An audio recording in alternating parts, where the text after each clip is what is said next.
the UK. On DAB+, on your smart speaker, on your smart TV, and on your side.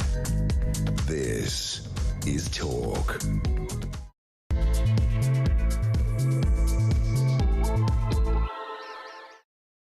Good morning to you. This is Talk, the Home of Common Sense with me, Julia Hartley-Brewer. Just breaking news in the last couple of moments. Extraordinary news. Not just that the police have arrived at the Sandringham estate where Prince Andrew, as was now Andrew Mountbatten-Windsor, is currently living since being thrown out of the Windsor estate. The police have arrested Andrew Mountbatten-Windsor. It's an extraordinary revelation and development on this story involving the Epstein files and all the allegations that have been swirling around about Andrew over the many years, from Virginia Giuffre, now sadly deceased, and since then, and certainly what's been contained in the Epstein files as released in the last few weeks. But the police have arrived at Sandringham estate this morning, where Andrew has made his new home. It's his 66th birthday today. What a birthday present that is. He has been arrested by the police. Of course, the brother of the current king, the second son of our late Queen Elizabeth. This is an extraordinary development. Those of us who've been talking an awful lot about establishment cover-ups and lack of, should we say, interest by the police in what are very, very serious allegations against Andrew. Perhaps pleased that that pressure has finally been put on the police, and they have done the job of actually looking into these issues seriously.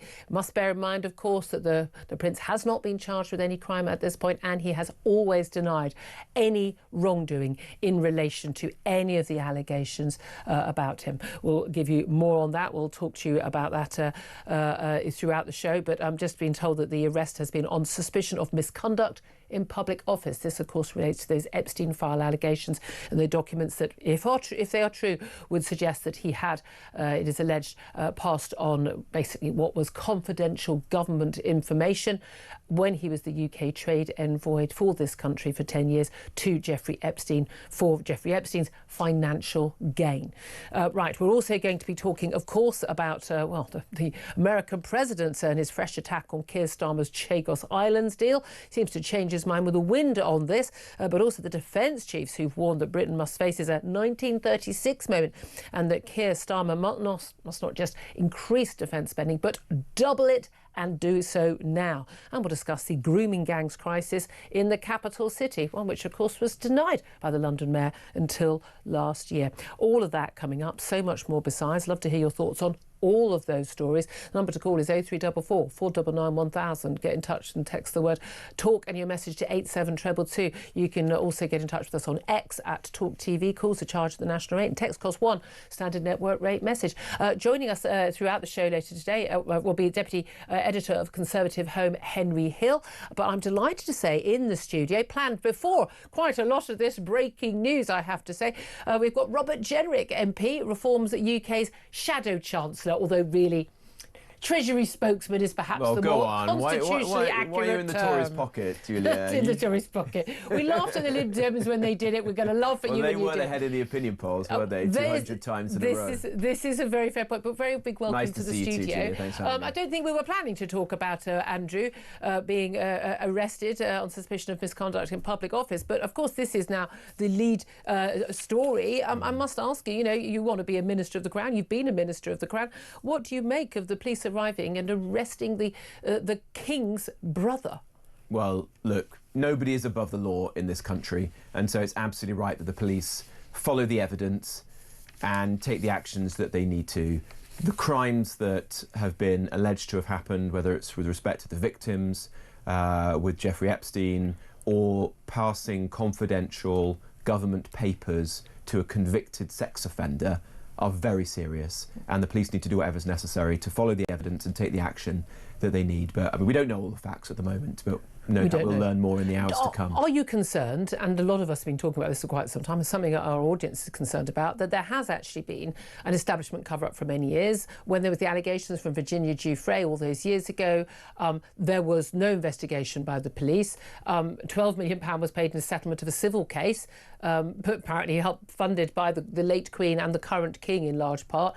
And yet the police still didn't think it was worth any sort of investigation. Numerous things that Prince Andrew said in that interview interview for Newsnight with Emily Maitlis were turned out to be simply not, at the very least, not verifiable. And apparently no interest taken in, for instance, you know, talking to his close protection officers and asking for evidence from them about where he had been and what he had done and what might have happened. Do you not think that there is an issue that actually this has been a long time coming? Again, innocent until proven guilty, no charges brought. We do need to stress that. We don't know we don't know all the details yet. But the police would investigate someone for a hurty tweet on far less evidence. You're right to say, yeah, look at some of the ludicrous things that we see being investigated by the police. Like, didn't police turn up to the door of a mum because she'd put something on a school WhatsApp group that was mildly disparaging about teachers? I mean, Alison Pearson, journalist, to get the police knocking on their door. These allegations have been in the public domain for a very long time. I think you're right to raise questions about why it's taken so long for this to come to a head. But let's wait and see what happens now. Okay. But the main point is, we live in a country in which absolutely nobody, however exalted, should be above the law. And that's right that the police are taking this seriously now. Let's talk about what we should also take seriously is when the leader of the free world, when the leader of our greatest ally, and particularly our military and defence greatest ally, in Donald Trump, the American president, says that the Prime Minister's Chagos deal is absolutely awful and it should be got rid of. He's been said very, very clearly in a post on his social media page that Starbucks should not give away the Diego Garcia, the military base on the Chagos Islands. They said it simply should not go ahead and that he was making a big mistake by entering into a 100-year lease with Mauritius to basically lease back a base which we already own. Well, the Prime Minister himself said that the deal would not go ahead if it didn't have the support of the United States. It now does not have the support of the United States. The President himself, in his own words, has taken to social media to denounce the deal in the strongest possible terms. But I would say, Julia, I'm not really interested in what Donald Trump has to say on this. I care about British interests, and this is a bad deal irrespective of what Donald Trump thinks about it. Why would the United Kingdom give away our own sovereign territory to another country who's never really had a claim to this, which is hundreds and hundreds of miles away from it, and pay billions of pounds for the privilege to an ally of China? This is a completely mad deal. The people behind this have, you know, what are their motives? Well, we don't know, do we? But it seems to be this group of North London lawyers, Keir Starmer, Lord Hermer, Philippe Sands, this human rights lawyer who went to the Chagos Islands and planted the flag of another country there. People who in a different era would have been, you know, described as traitors to the United Kingdom. They are people who have driven this because of an ideology which is all about putting international law above the basic security interests of the United Kingdom. The whole thing has fallen apart now. It's a total farce, and it needs to be the next U-turn of Keir Starmer. It would actually be a U-turn we'd welcome. Some of them we have welcomed. Well, we've welcomed a lot of them, to be honest. But this thing, I mean, this should never have got to this point. There's no moral case, no legal case, no military case, no diplomatic case. The only thing, a lot of people are saying, do we need to follow the money on this? Is someone just benefiting I don't from know, this but financially? what I have said is that when this farce is over, and let's hope that it's a U-turn in the coming weeks, there should be a proper inquiry as to how we got to this point. Because, as you say, it was a non-binding legal judgment, so there's no legal argument for doing this. There's no defence or security argument. We want this base. It's one of the most important bases that we in the United States have anywhere in the world. Why would you compromise it? There are moral arguments here about the Chagosians who were forcibly removed in the 1960s and now aren't allowed to go back, although some have rather boldly stepped foot there again. So what is behind this?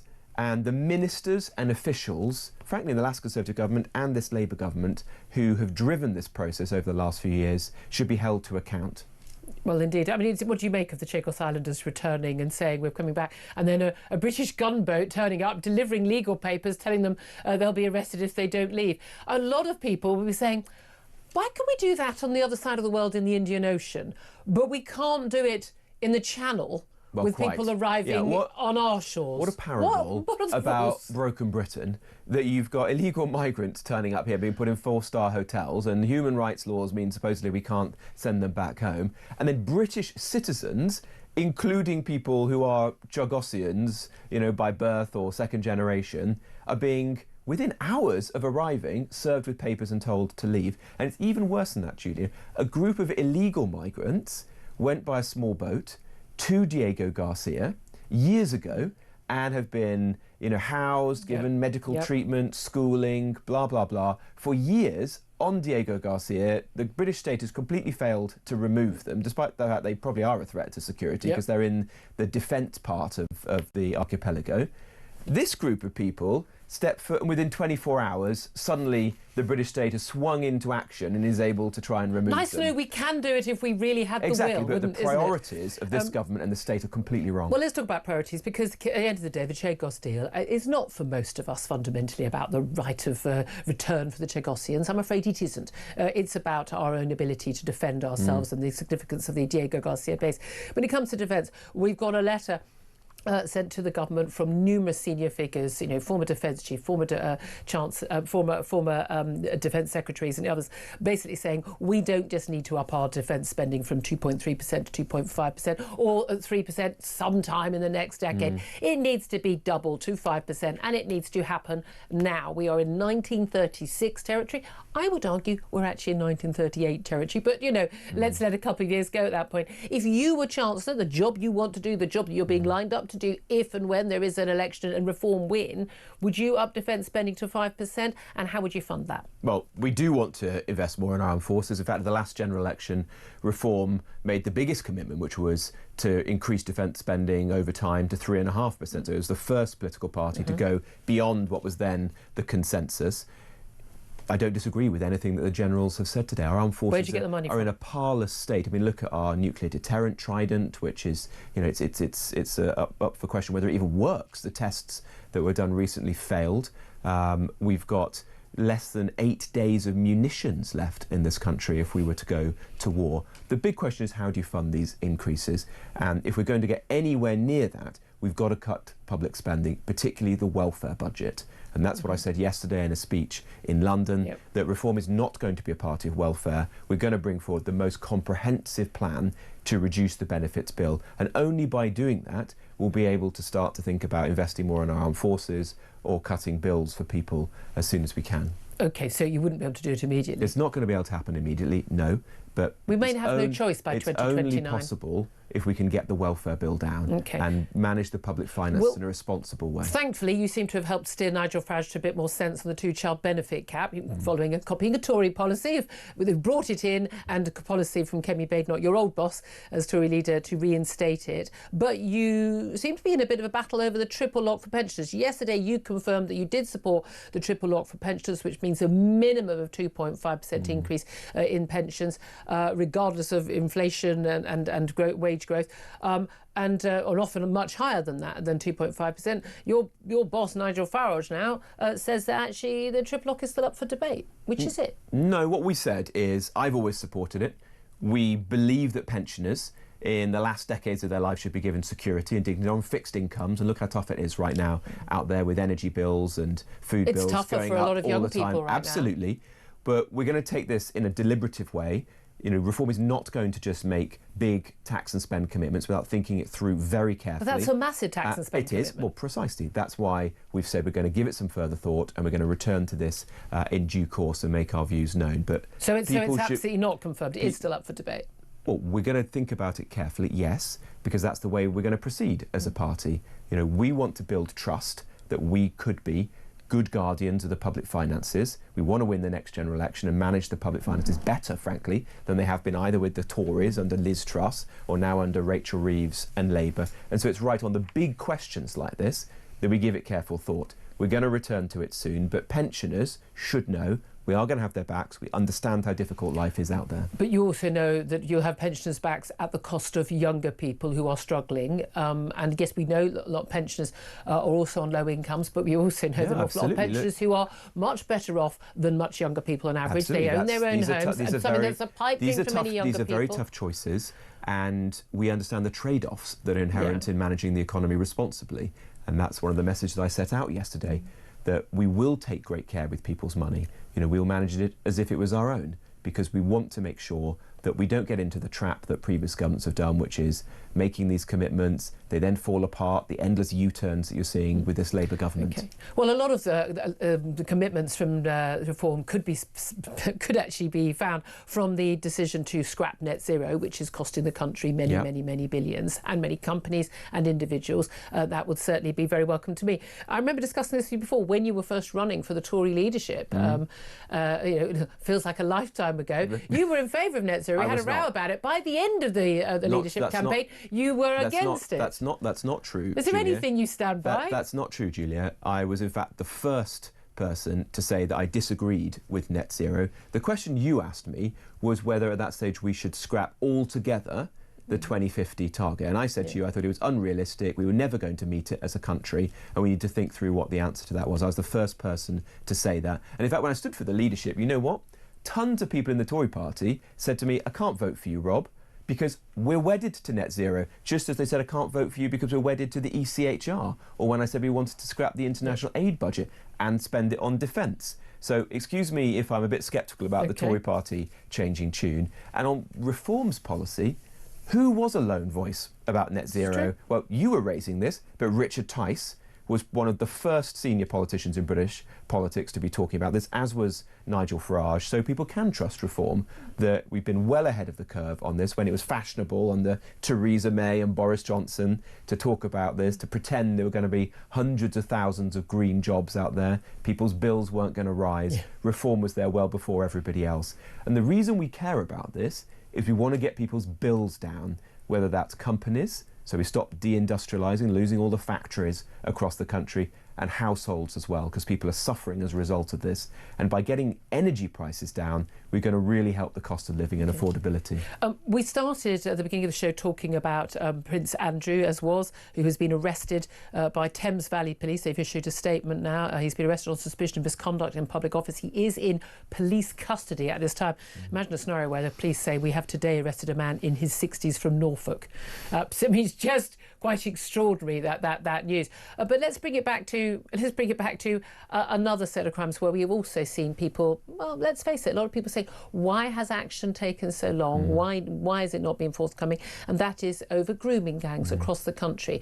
A year ago, Sadiq Khan, the London mayor, said there was no indication of grooming gangs in London at the time. I thought a lot of us saying it's rather bizarre if it's happening in 55 different towns and cities where it's been identified as being a massive issue, with thousands upon thousands of girls over 2 decades being horrifically abused, groomed and raped. We now have a BBC investigation, so therefore it's okay to talk about it, saying vulnerable women and girls as young as 14 have been lured into a world of forced sex by gangs in London. Apparently, they say from many different ethnic and religious backgrounds, including white people. What a surprise! But what do you make of this? When the police say, "Look, this has been going on," the campaigners say it's been going on. The women and the girls have been saying it's been going on. We've got this BBC investigation, but the London mayor apparently didn't think it was happening. It's shameful, isn't it? It was obvious that this problem existed in London. If it was existing in places as varied as High Wycombe, Aylesbury, Telford, Bradford, it was obviously happening in London. And yet, not just Sadiq Khan, but also the Commissioner of the Met Police didn't take this seriously, were complacent, or worse, tried to conceal this was happening. And I think in Sadiq Khan's case, it was probably the latter, because he was worried about perceptions of him amongst some of the people who vote for him, the communities that have supported him, and that's completely wrong. We now need to have a proper investigation in London. The mayor has to help to drive that. We know that if Layla Cunningham, the Reform candidate, was the mayor, she would do this. She's made it one of her most prominent commitments. And we've got to get the government to get off their backside and get this national inquiry with the full statutory powers up and running. Where is that? It is going nowhere. We've got to get answers, because every day that we go without answers, there are probably young girls who could be my children or yours, who are out there being abused in the most heinous way by men, and we've got to stop this. The reality is, we know that if it was our daughters, it would have been stopped. That's the reality. Yeah, well, because these were working class. These are working class white girls, and the community, the police, felt that they were dispendable as a result. Robert Jenrick, it's been great to have you in the studio. Thank you very much for bringing us a lot of breaking news there. Reform UK's Shadow Chancellor, Treasury spokesman, whichever you wish to choose. Robert Jenrick, thank you very much for joining us. Do stay for a moment. 10:22 is the time. Love to hear your thoughts, your reaction to what Robert Jenrick's had to say on all those big topics. The news that Andrew Mountbatten-Windsor has been arrested and by the police and is now in police custody on charges of misconduct in public office. And also love to hear your thoughts on what Donald Trump has had to say about the Chagos Islands, defence spending up to 5%. Would you support that? But where's the money coming from it? Your thoughts on all of those topics. Get in touch. The phone lines are open. 0344 499 1000. Up next, we'll be talking to Henry Hill from Conservative Home, but also we're going to be talking to Di Davis, former head of Royal Protection with the police, and find out what he makes of the news of Andrew's arrest. This is Talk.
Across the UK, on DAB+, on your smart speaker, on your smart TV, and on your side. This is Talk. Good morning, welcome back to the show. 10:25 is the time. I'm Julia Hartley-Brewer. This is Talk the Home of Common Sense. If you are just tuning in, extraordinary breaking news in the last half hour or so. Thames Valley Police officers arrived at the Sandringham estate in Norfolk, where Andrew Mountbatten-Windsor, formerly Prince Andrew, has now made his home. They've been searching that property in Norfolk, also property in Berkshire, and they've issued a statement. They have arrested a man in his 60s from Norfolk on suspicion of misconduct in public office, and the man remains in police custody at this time. They say we will not be naming the arrested man as per national guidance. They point out this case is now active, so we should take care not to basically be in breach of contempt of court and in any way damage any possible proceedings if they do go ahead. But it is very clear that it is Andrew Mountbatten-Windsor who, on his 66th birthday today, has been arrested and taken into custody by Thames Valley Police on those allegations, particularly those involved in the Epstein files, which were about the allegations of misconduct in public office coming from, which were all about if these files are true, and remember that Andrew has, on behalf of, spokespeople on his behalf, has denied any wrongdoing, that information that was given to Andrew purely as a UK trade envoy, confidential information that could be very useful outside the government, that information was given to him in these Epstein files, and it does appear sometimes within minutes or hours sent over to Jeffrey Epstein, at that point a convicted paedophile, his friend, financier, which would be a misconduct in public office. Well, Henry Hill joins us now as Deputy Editor of Conservative Home. We know this is an ongoing story, Henry, and I think a lot of people, including me, have been rather angry at the fact that police seem to be taking their sodding time investigating what are very serious allegations against such senior figures as, the brother of the king, the son of the late Queen. But action now has been taken. We need to stress he's not been charged with a crime. We need to stress he said he's not guilty of any wrongdoing. But this is an extraordinary development. Oh no, absolutely. And I think this really highlights how difficult it can be for the police in a high-profile case like this, because, you know, there's lots of police forces involved here. It's not one monolithic national. There's at least 9 forces, I think, involved in looking at. Is it 9 forces? I think there are 9 different 7 forces. at the last. No, you're right. I think it is 9. I think it yes. is 9. Looking at this, so I wonder which one it is that's made the first move. But then, on the other hand, you see them. You know, I think it's his birthday today, isn't it? When they've decided to swoop in, and. As interesting as that is as a journalist, I think there is a little bit of me as a citizen that thinks, well, you know, this is the police making sort of an obvious bit of a PR move here, I think, on the timing, which is slightly sobering. But I think, as you say, this is a live investigation, and so we're limited in how much we can really speculate about it. But when you think about how long this story has been rolling on, any hope that it would fizzle or fade away is now obviously completely for the bird. Well, indeed. And I think that a lot of people may be interested, and again, there are different allegations that are being investigated by different police forces. And again, Andrew's denied wrongdoing in all cases. However, the fact that it was, you know, many years ago when Virginia Giuffre first made the allegation that she had been trafficked by Jeffrey Epstein to have sex with Andrew, he denied having ever met her, and then bizarrely paid £12 million to her and for legal fees, mostly funded by the late Queen and by the current King, his brother, just a few years ago, to settle a civil case.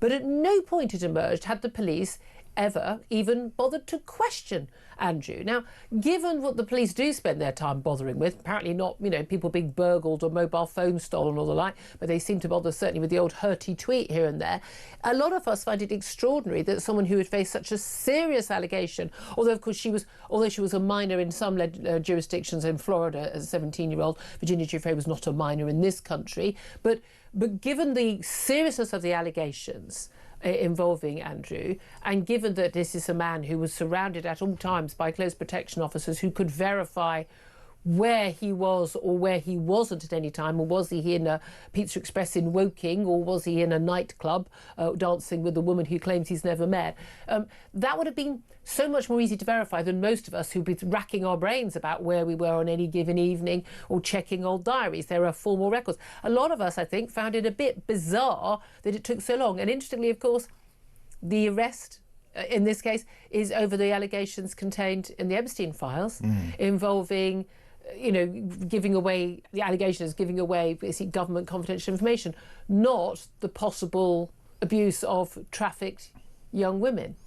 Yeah, that is an important thing to stress. Perhaps most of us might care more about. Well, it also, but it does mean, if you're interested in sort of the minutiae of this, that I think misconduct in public office is one of those very strange common law offences, which means it actually has no maximum sentence. Yeah, it would be life. So yeah, you could theoretically send him. But it does involve deliberately believing that this would benefit someone else. There's quite a high threshold. Yes, but it's entirely judge-made because we've never put it in statute. But I think you're right. I think that it is important to stress that these are completely different allegations, and I suspect one of the reasons that they've been taken forward. Obviously, the British police do not have an amazing track record of taking allegations of sexual abuse seriously. Yeah. But if we are to put the case for the police a little bit who aren't here we have a massive documentary tranche of evidence about something, whereas with the Virginia Giuffre stuff, one, she did accept a civil suit which involved non-admission of guilt, right? She didn't have to do that. Which is the normal reason why.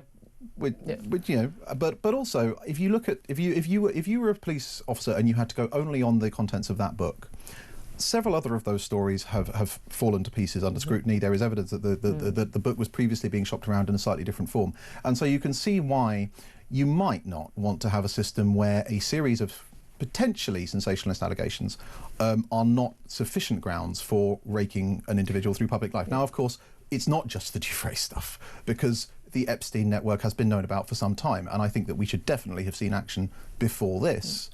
Nonetheless, better late than never. Yeah, absolutely. I think a lot of people will be saying that. Again, we'll keep you up to date on the developments on this. But look, there are other stories in the news, of course. And what did you make of Donald Trump putting his tuppence worth in? This is a bit of a hokey-cokey on the Chagos issue, because he's basically, on his Truth Social site, he has demanded that Keir Starmer not give away Diego Garcia, the military base on the Chagos Islands, when we hand them over to Mauritius. It's still going through Parliament, this. It hasn't actually gone through yet. Warning the Prime Minister he was making a big mistake by entering into a 100-year lease with Mauritius. He had previously called the act called the move an act of great stupidity, and then he had approved it. We have the State Department only days ago saying they support this move. The White House seemingly not. It does appear that Sir Ian Duncan-Smith, who's on the show a bit later, has been in White House and has perhaps met with some quite senior figures and helped to push the case for why this is a very, very bad idea for our security to give away Chagos Islands and Diego Garcia. But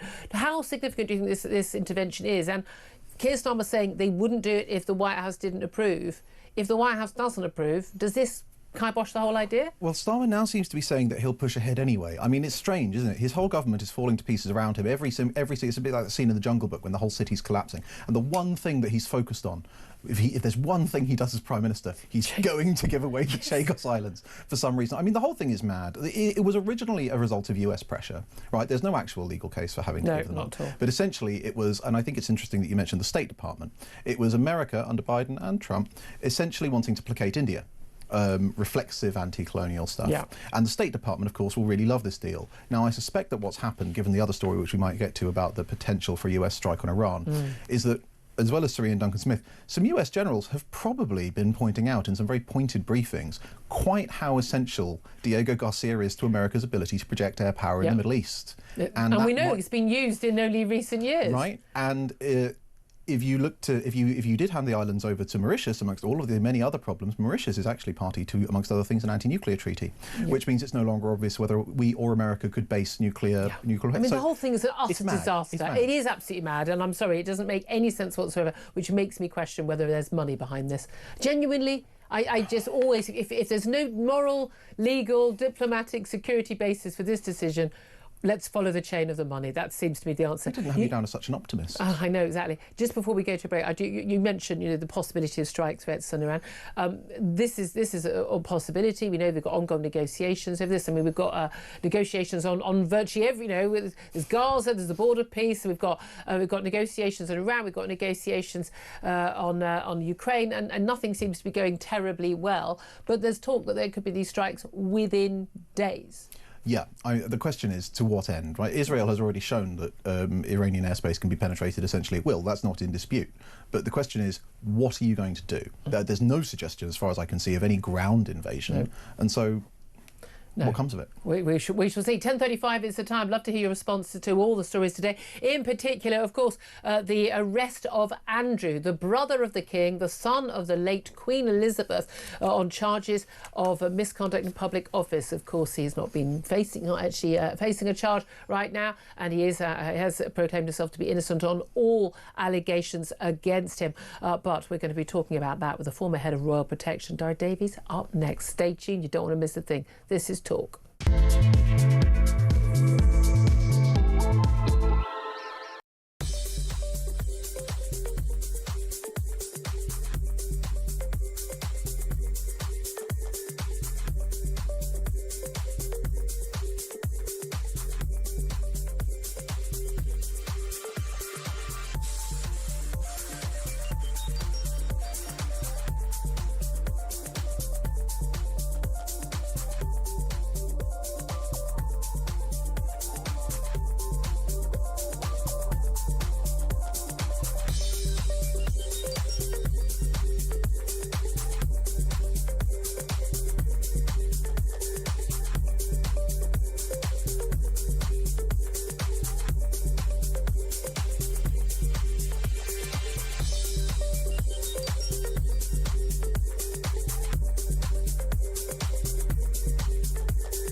Good morning, welcome back. 10:37 is the time. This is Talk, the home of common sense. Well, obviously, we're going to be talking now more about that breaking news this morning in the last hour. The news that Thames Valley Police have arrested Andrew Mountbatten-Windsor, formerly Prince Andrew, on over misconduct in public office charges. We're going to be talking about that right now with Di Davies, former head of Royal Protection. Good morning to you, Di. Good morning, Thank you Julia. for joining Nice us. to be back with you again. Well, I mean, again, extraordinary circumstances. It's the former prince's 66th birthday. He's lost his HRH, he's lost his prince, he's lost his dukedom, lost all his titles, lost his big fancy house in Royal Lodge in Windsor, banished to the Sandringham estate, and now the indignity of police arriving at the estate on his birthday to search both his property in Norfolk and we believe the old property in Berkshire as well. And he has been arrested. He is in police custody at this time. Well, the police will say only a man in his 60s, but it's very clear from the footage of those on the scene that this is where they've been. What was your first reaction when you heard that he had actually been arrested? Well, at long last, is my reaction. I've been calling out for this, frankly, for nearly 6 years, ever since the allegation emerged back in 2015. Now, I know there's a lot of evidence that has to be gone through, and he hasn't been arrested, as I understand it, for sexual offences, exactly. but malfeasance in public office. But that appeared clear to me when we got to hear about the fact that he allegedly had asked his deputy press secretary to make inquiries into Virginia. That could, in my opinion, amount to malfeasance in public office. The term is misconduct in public office. Well, that's the interesting thing, that the allegations that we've been discussing against Prince Andrew, again, which he's always denied, he's never been charged with any crime, or not until this point ever been spoken to by the police, as far as we understand, about any alleged crime, that it's always been concerning Virginia Giuffre, the concerns about his relationship with a convicted paedophile in Jeffrey Epstein, and whether or not that he was part of the mistreatment and abuse and of these young girls and young women. Now, he's always, I must keep stressing, he has denied any wrongdoing, but what's emerged in the Epstein files in the last couple of weeks about, with documents, again, if they are valid documents, if they are true, of documents being given to Andrew when he was UK trade envoy, acting, as the official trade envoy for this country, being paid, the Queen paid him a stipend, he had huge expenses for that role, doing that role for his mother's own government. If those documents are true, it appears he has handed over documents that are confidential to his big mate, convicted paedophile financier, which would have made them money. That goes much further. But do you think it's quite telling that he's been arrested on charges involving those allegations, it would appear, rather than the stuff we were discussing, the Newsnight interview and the stuff that's been on the front pages for how many years, and is the reason why he actually originally lost his HRH title? Well, I think this is the beginning. And with any case, you've got to start with what appears to be either obvious or is there in front of you. This is just the start, I would imagine. And again, as you rightly say, he hasn't been found guilty. At this stage, it's quite right that the police, Thames Valley in this case, have gone all the way to Norfolk to arrest him on issues regarding misconduct. But misconduct can have a huge variance in what that alleged misconduct is. So without a doubt, they will be probing that. And as I understand it now, there obviously are 9 different police forces throughout the country that will have to be coordinated into a structure. So I'd almost put what they call a gold, silver and bronze. So in other words, you have somebody who says, right, this is what we're looking at, this is how we're going to do it, and then you delegated that to a senior detective to actually coordinate the 9 different forces and the various allegations going forward. It is a complex scenario, but I think we're at the very early stages of this investigation. But it's a high time. But the consequence, not only for Andrew, but for his family and also his brother, the king, and the whole royal family, is quite enormous. I've said before, I can't think in my lifetime, and that's quite a long time, of anything quite as serious. It's more serious than when Edward VIII was giving information to the Germans, in one sense, because it's today and it's dealing with today's issues, including his misconduct, as far as I can see, in respect of who he was giving that information to, who he was dealing with, and who in turn they were dealing with, either for the Chinese, for the Russians, to the Israelis. I mean, it's just a Pandora's box, as I keep saying. Indeed, and there's no circumstance, again, if these documents are genuine, if these emails are genuine, there's just no circumstance in which that would ever be something you would have even a matter of doubt on, working in that role, whether or not you could forward that information. And again, really, we'll have to wait and see how this develops. You talked about the consequences of the family, and it's something you've discussed with me a number of times since the Epstein files were published, and something also we discussed with Andrew Lowney, and I know you work closely with him on his book, and he's been very forthcoming that he believes this could even be the end of the monarchy. This could lead to King Charles having to stand down. There'll be a lot of people who are very, very wary of tainting the late Queen Elizabeth's name, but there's a lot of concern that she helped this huge payoff to Virginia Giuffre in the civil case. There's 12 million quid. Presumably that was money for her, and also legal fees and the like. King Charles also, then Prince of Wales, also contributed, I think, $1.5 million to that. Other family members as well, extraordinarily. A loan apparently, but that's never been paid back by Andrew. There are big question marks, as we've discussed a number of times, but for listeners who happen to have missed our conversations, the idea that Andrew was, travelling, seeing Jeffrey Epstein, working, as a UK trade envoy, doing what he's doing, spending time on, the Jeffrey Epstein's island, in his home in New York, inviting him to Buckingham Palace, and the idea that the Royal Protection Officers, the idea that senior Buckingham Palace staff, and even, frankly, even the most senior royals were not aware of certainly the allegations and concerns is for the stars, isn't it? There's no question at all. They would have known. Well, I think so, and I think I've said it on your program and others. Stop taking us for fools, frankly. Yeah. It's just inconceivable that if you agree to pay out 12 million to a female you've never allegedly met, and in those early days, these serious allegations were not quite there. Yes, there were allegations that he was, after he'd been convicted, that's Epstein, paedophile. Well, that's one thing. Now we have these incredibly serious aspects, and questions have to be asked in the palace. Who knew? Who briefed? Because every day when I was in post, I had a cutting of every media that came in that affected the royal family, and they would have the same. Yeah. So quite clearly, from early on when these allegations were made, senior palace officials would have known. And I allege, and I take no pleasure, but as an investigator, I allege senior officials must have briefed senior royals as to the consequence. And they've hoped that by doing what they did in paying her off, that would kill it dead. Unfortunately, all it's done is raise the mantle further. Yeah. Now, I would imagine that Thames Valley Police and the Metropolitan Police must, through the Foreign and Commonwealth Office, have been in touch with the authorities in the United States. They must have more positive evidence. They said they've been assessing. They've had nearly a fortnight to assess.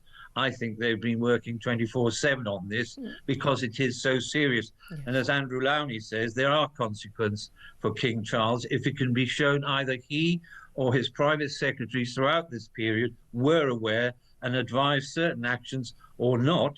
Then there would be consequences. And it's a sad indictment. But as we say, we are in uncharted waters.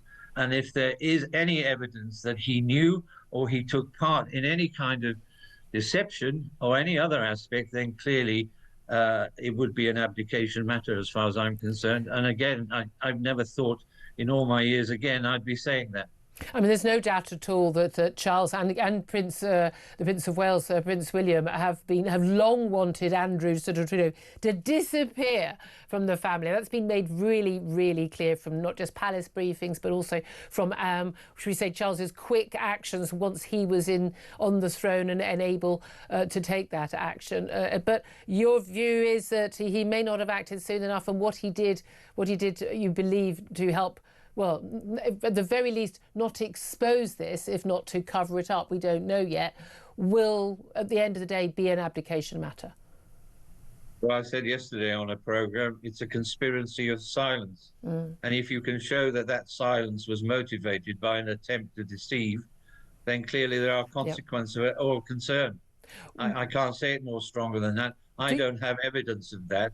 But as an investigator, if I was investigating, I wouldn't stop at the lower levels. I'd go all the way up. Indeed. And just finally, Di Davies, I mean, you say, a conspiracy of silence. Do you trust now that the police, obviously egged on, the public demand, the King saying, we will cooperate with anything, any investigations and the like, and then I suppose pressure from the media and other politicians as well.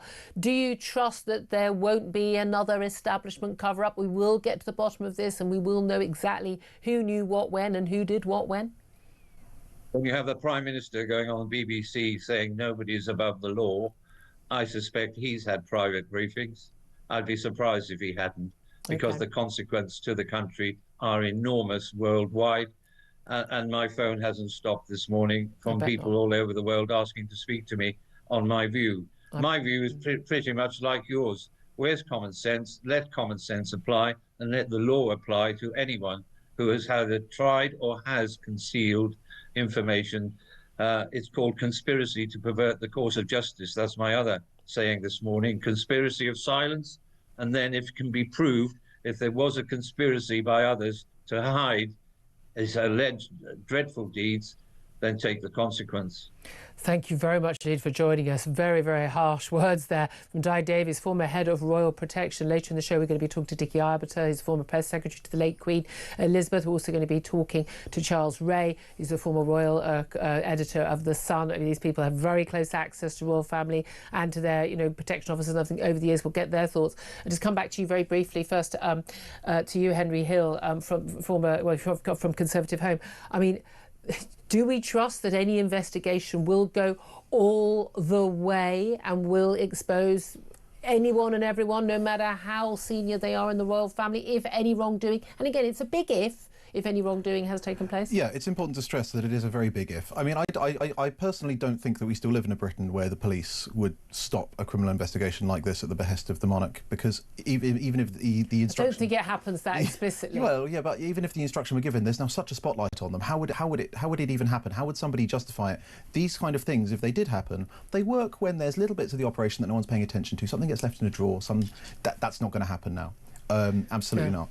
Well, again, do you think it's in Britain's interest for us to get more of it? You could, people might say, well, we don't want this, we don't want the damage to our monarchy as representing our country. A lot of people might argue that. If the King has somehow had proof or knowledge that Andrew was guilty and covered it up, then sure, that is something that we should absolutely investigate, because he's not fit for the throne. But if it's merely, defending his brother, paying off a single allegation, that is, however much it might look now, that is normal PR practice, and I think that's a different matter. OK, very interesting. Thank you very much. Love to hear your thoughts. 0344 499 1000 is the number to call. This is Talk.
Across the UK, on DAB+, on your smart speaker, on your smart TV, and on your side. This is Talk. This is Talk, the home of common sense. Thank you very much, Dean. It's also the home of your phone calls. 0344 499 1000 is the number to get in touch to have your say. And I know a lot of you are wanting to have your say on Andrew. Andrew Mountbatten-Windsor has been arrested at Sandringham. He has been arrested on charges of misconduct in public office. He has, of course, denied all wrongdoing. He has not actually been charged with any crimes. We always remember that in our conversations. But you want to have your say, and 0344 499 1000 is the way to do it. Let's speak to Dean, who is in Bridgehead. Hello, Dean. Hello, how are you? Very well indeed. What do you want to say about this arrest? I want to say, right, there isn't just him that's been done this sort of crimes. No, alleged to. I must be very clear, alleged to. We've got to be really clear. We have innocent until proven guilty in this country. Yes, exactly. And the problem is this, right? You've got all these other perverts and people who've done bad things. Why ain't they getting arrested? Like, you've got 9 police forces involved. Why wasn't a 9 police force involved with the robbery and rape gangs? Why wasn't Hugh Edwards done for public office offences when he did what he did? And what about all the other ones? Do you know what I mean? You're just saying they pick and choose. I suppose because there's been public pressure in this case, and these Epstein files, again, have been very public. So it's something that's very much the public domain. It's on the front pages. It's being discussed on TV and radio shows. But that's the thing. You're right. The grooming gangs. And again, local police forces didn't investigate for years. They are now, but rather too slow. I think we can all agree. Yeah, but it's two-tier policing again, right? They do it for public pressure, but the public pressure was there for the robbery and rape gangs and all these immigration crimes that's going on, raping our young girls and stuff like that. Yeah. You don't hear anything about it, but it's always about him. What about all the other people who was there? What about all the presidents from the USA that was there? What about... Yeah, but we're not in charge. Yeah, but that's a matter for the Americans. There are lots of names, and again, just because your name's in the Epstein files doesn't mean you've actually committed any actual wrongdoing. I mean, come on, we do need to stress that, and we do need to have a system where we go through the proper principles of justice. But look, I feel your pain. Why is anyone being arrested for a hurty tweet misgendering someone, for goodness sake, and the police don't have time to investigate the proper crimes that we are all actually concerned about? It is a complete. I mean, it's an Alice in Wonderland priorities for our police forces. Yes, exactly. And the thing is, though, this right. I know he was a former prince and that type of stuff, right? But he hasn't been fingers of a crime. Like I said, he did pay the £12 million or whatever to the person to try and seal it. But like I said, he hasn't been done for a crime. What the police are doing now is wasting valuable policing that could be done now for other serious crimes. You're saying of child rape. Too many resources are going into this because it's high profile now, and where they could be going on other crimes that actually have long missed out on investigation. Yeah. Like other ones, like you hear these young girls. Oh, it was their own fault.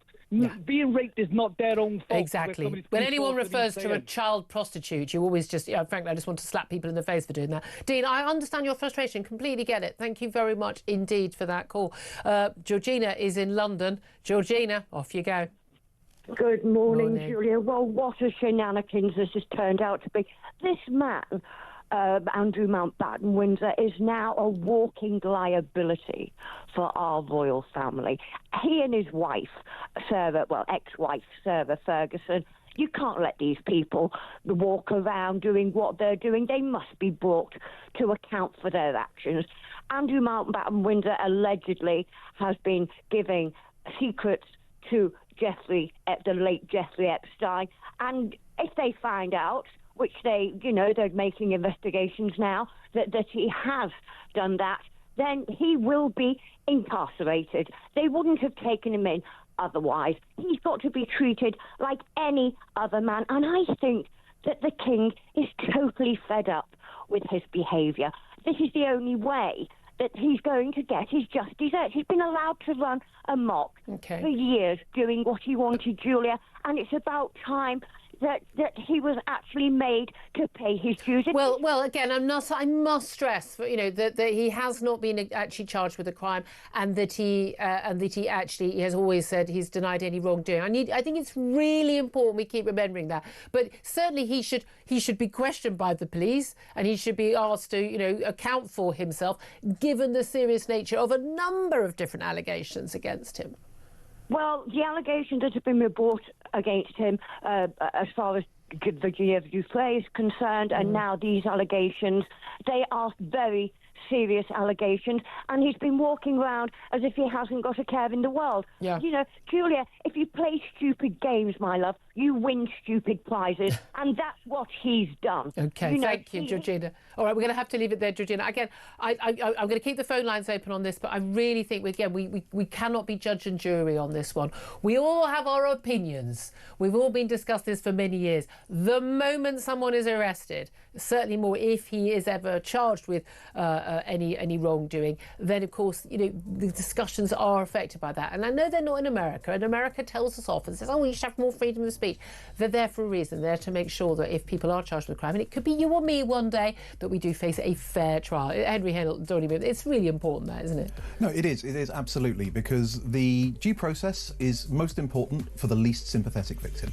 Yeah, absolutely. A very, very, very important point to make. Absolutely. Look, there's plenty more to come. There's lots more to talk about. Lots more fantastic guests talking to us about the arrest of Andrew, the brother of the King, the second son of the late Queen Elizabeth. We're also going to be talking in the next hour to the former head of the British Army, Lord Dannatt, about why he is among many senior figures calling for our defence spending to go up to 5%. That's double what it is now of GDP. We'll talk about that and plenty more besides. This is Talk.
Across the UK, on DAB+, on your smart speaker, on your smart TV, and on your side.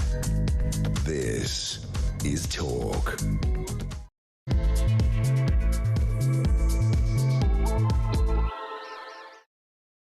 A very, very good morning. Welcome to the show. This is Talk, the home of common sense, with me, Julia Hartley-Brewer. And whether you're listening on DAB Plus radio or on your smart speaker, whether you're watching on YouTube or your connected device, fantastic to have your company, especially on, wow, what an extraordinary day this is. Because earlier this morning, Andrew Mountbatten-Windsor, as was Prince Andrew, was arrested by Thames Valley Police over misconduct in public office allegations. He is now in police custody. after police arrived at the Sandringham estate, which is now his home in Norfolk. They're now searching that his home in Norfolk and a home in Berkshire, a previous home where, of course, he lived for many years at Royal Lodge. Although he has not been named by the police, they've said a man in his 60s has been arrested. It's very clear from the footage we are seeing from that estate that he is indeed the man who has been arrested on, would you believe, his 66th birthday. Happy birthday, Andrew. I don't think this was the gift perhaps that he was expecting. We'll be talking more about that with top guests throughout the show, including the former press secretary to the late Queen Elizabeth and also the former royal editor of The Sun, Charles Ray. Do get in touch. I want to hear your response to that extraordinary development in this story. Give us a call, 0344 499 1000. You can text the word talk and your message to 87222. You can get in touch with us on X at Talk TV. Calls are charged at the national rate and text cost one standard network rate message. Also going to be talking about Donald Trump's fresh attack on Keir Starmer's Chagos Islands deal. He says that we should not give away that Diego Garcia military base. Your reaction to that, please. Plus, we're also going to be talking in the next hour with Lord Dallet. He's the former head of the British Army and he's among those former defence chiefs and experts, people who really do know what they're doing when it comes to our defences. And bearing in mind that's very much linked to the Diego Garcia Chagos Islands story, but they're warning that Britain faces its 1936 moment and that Keir Starmer must spend not 2.5% of GDP, not 3% sometime in the next decade, but 5% of GDP on defence now. Your thoughts on that, very welcome as well. As I say, the number 0344 499 1000 is the number to get in touch. I'm delighted to say joining me today is Henry Hill, Deputy Editor of Conservative Home. Always good to see you, Henry. Thanks for joining us. Didn't get much of a chat in the 10 hour because Robert Jenrick was in and it was we were discussing, we covered, of course, this royal development and all the other big stories. And there's no doubt at all this is a game changer when it comes to the news developments on the day. I think a lot of people were focused on Chagos Islands, a lot of people focused on in terms of the front pages on defence chiefs, and we'll come to those stories. And indeed, this radical shake-up of SEND, the special educational needs help for kids at school. But there's no doubt at all that the arrest of the son of the late Queen and the arrest of the King's own brother, is an extraordinary development in this story involving the Jeffrey Epstein. What is interesting, though, I think, though, is the fact we've been talking for, 10 years plus? We've been talking about these allegations from Virginia Giuffre that she was trafficked by Jeffrey Epstein to have sex at the age of 17 in London and in London with Prince Andrew, as he was at the time. He's denied that. We all remember that Newsnight interview with Emily Maitlis when he denied everything. She's claimed it also happened on Epstein's Island in the Caribbean and elsewhere. This has been rumbling on for many years. A £12 million payoff to Virginia Giuffre, paid for by the late Queen and largely also by our current King, King Charles. This story hasn't been going away. The publication of the Epstein files 2 weeks ago exploded this story, not just in terms of Andrew's links with Jeffrey Epstein and how close they were, the huge number of emails, but also these allegations, which also tie in with allegations for which there is now a police investigation for Lord Manderson, our former US ambassador, when he was business secretary to Gordon Brown back, way back when, that he had passed on confidential financial information from the government to Jeffrey Epstein, which he would have been able to make millions from. That Andrew did something similar is the allegation, according to these files, if they are genuine, that he, when he was UK trade envoy, a job for which he was handsomely paid, working for his own mother's government at the time, that he was actually using this not just for his own personal benefit, lots of golf trips, personal time, all on the taxpayer, all on huge expenses paid for by you and me, but also that he was passing these stories, this information to Jeffrey Epstein. This is what he's been arrested for. Your reaction to the police finally, I suppose, turning up in his estate and taking him in for questioning. He's currently in police custody right now.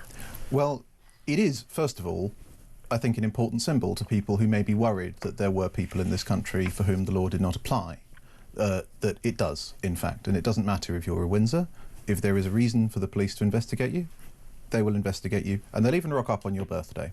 I do think it's one of the real difficulties with talking about this story, is that we've talked about, this has been going on for ages and all the rest of it. It's important to stress that even if there had been absolutely no allegations from Virginia Giuffre or anyone else, if the Epstein files had been published, this material would have been in it, and there would be an investigation into this. Now, this is legally nothing to do with the allegations of sexual assault or impropriety or all the rest of it. And I think that given the way that the story has evolved and the way that it has been kept in the public consciousness, that is actually something that is quite tricky to keep in mind. Yeah. Is that this is a very specific allegation, potentially, I don't think he's been charged, about misconduct in public office. And it is not a belated arrest for the previous events or alleged events. And so that is going to be an incredibly difficult thing to keep threading in the public mind, I think. Yeah, and again, I think in the callers that we took just before 11 o'clock, actually, as well. And again, I cannot stress this enough, the importance that we remember that people and whether it was happened to us or a loved one of ours, or if it's somebody in the royal family, it doesn't matter who it is, that we must remember people are innocent until proven guilty, must go through due process. He hasn't been charged with any crime, he's denied all wrongdoing. I suppose it's one of those issues where allegations of sexual misdeed is often very difficult to prove. It's often, whether it's, allegations against a royal or someone, so-called date rape, a horrible phrase, that if often it is one person's word against another's. In the case of these allegations for which he's been arrested, you're talking about stuff that is there in black and white. If these documents are true, would that be a crime if you had that information as the UK trade envoy and you passed that information to someone else, anyone else, let alone Jeffrey Epstein, a convicted paedophile? And would you know that information would be financially useful to that person and that you should not hand it on? Those are the questions that the police will be looking at. It has to be said, given Prince Andrew's appearance with Emily Maitlis in that Newsnight interview, I hope he's got a good lawyer. That's all I'm going to say, because I think he thought at the time, and again, before the interview, he thought it was a good idea. After the interview, he, by all accounts, wandered down the corridor and thought he'd done a jolly good job and informed the Queen's staff that he'd done a jolly good job. And of course, it absolutely blew up in his face. Not just his attitude, his arrogance, what he did say, what he didn't say, but also the string of things that he did say, which were instantly then able to be questioned. Where he was, could he swear, all these sort of things. And so, there is a certain, let's face it, we know this is a man who's very much a do you know who I am character. This has been well documented over the years. Yes. And very much someone who has perhaps a rather ill-advised, grandiose sense of his own not only importance but also intelligence and wiliness, that these police interviews may not go as well as even the Emily Maitlis interview, which went very badly. I mean, you would think, surely, at this point, even if you're a condescending fool who is not inclined to take a journalist seriously, when you're in the inside of a police station, you do just let your lawyer do the talking. I mean, that would be my advice if I were his lawyer. If he hasn't learnt that lesson, then the consequences will be his to bear. Do you trust? I mean, again, you're saying no one's above the law, and this is something that Keir Starmer has said.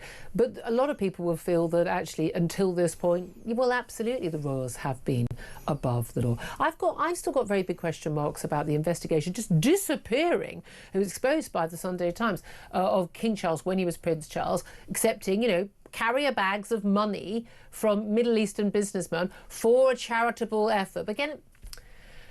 But the money, and in return for his closest, longest standing, most loyal aide, promised in a letter in black and white, was in return for for a British, I think it was a British passport, or was it a peerage or something of some, not peerage, an honour of some sort. This stuff's in the public domain, and the moment the king acceded to the throne, that investigation appeared to just disappear. There is an urge, because for me, I don't care whether you're a monarchist or a Republican or anywhere in between. I do think nobody's above the law. The reality is, the monarch is above the law. The monarch, it is when the monarch when is you, the law. The monarch is the law. When you get charged with a crime and you appear in court, it is the crown against you. Indeed.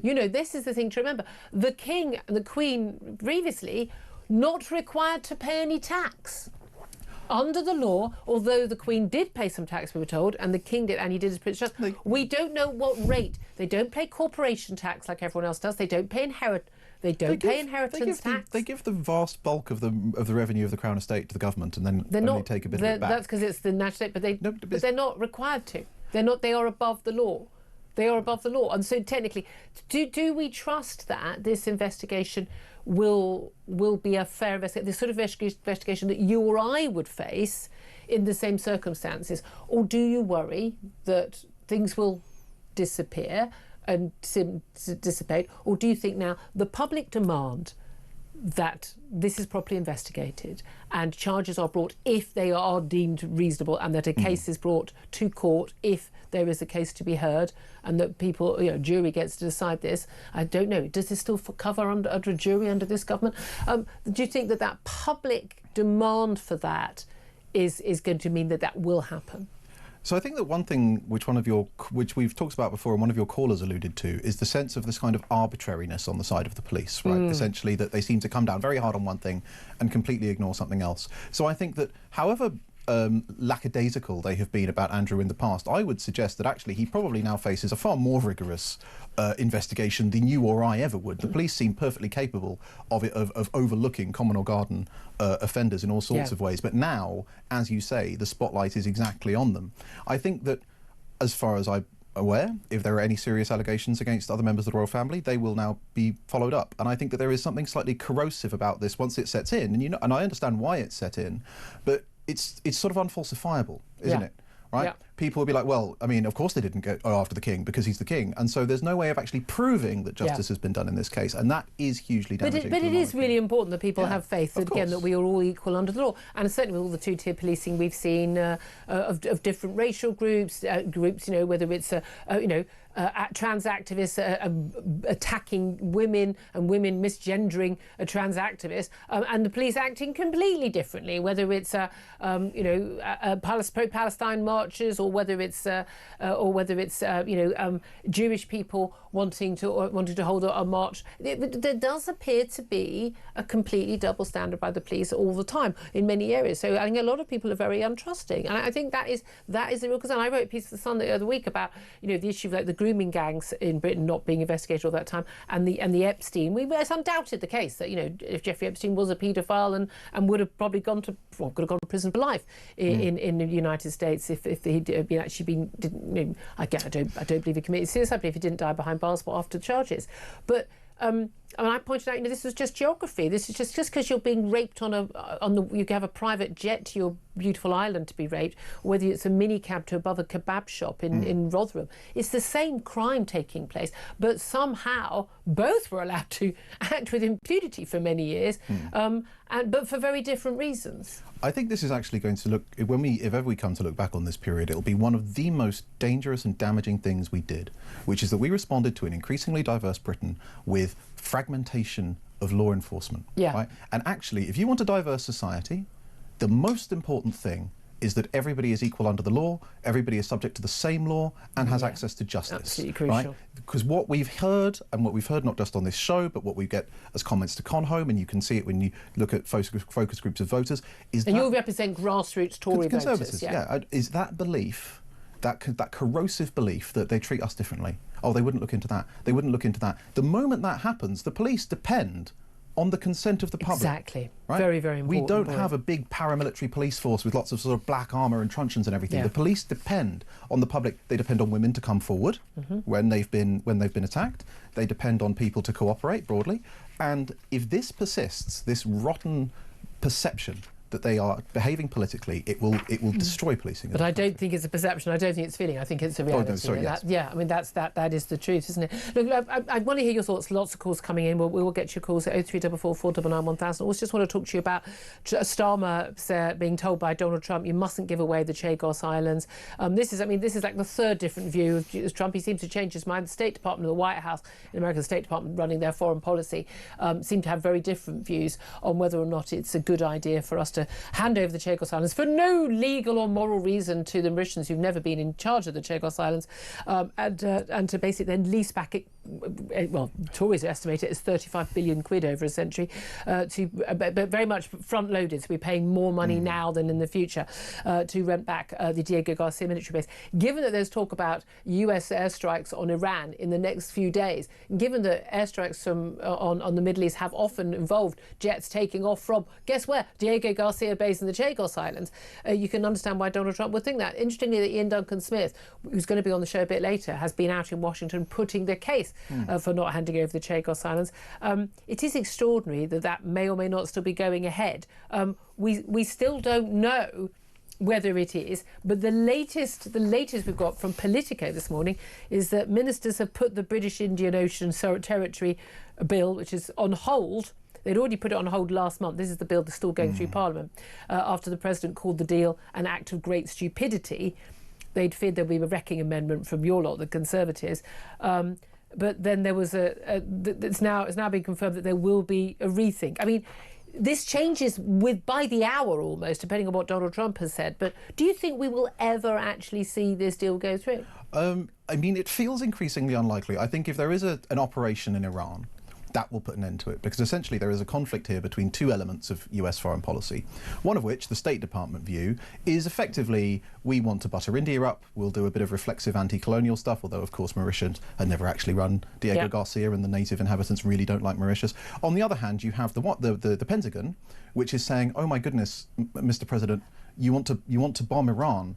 Well, you're about to lose sovereignty over our base near Iran. How do you propose to do this? Yeah. And I think that actually it is probably some very sharp briefings from senior generals in the White House which has impressed upon Trump the centrality of that base. Yeah. And if there is an operation, which means presumably there will be ongoing operations for some time, I cannot see it happening. No, exactly. I mean, we shall wait and see. What do you make of this call from very senior military figures that Britain faces a 1936 moment, defence chiefs and spy bosses and senior figures who absolutely know what they're talking about, including our guest in the next 10 minutes, Lord Dannett, former head of the British Army, saying we need to double spending right now because our forces are being hollowed out and we are simply not prepared for war.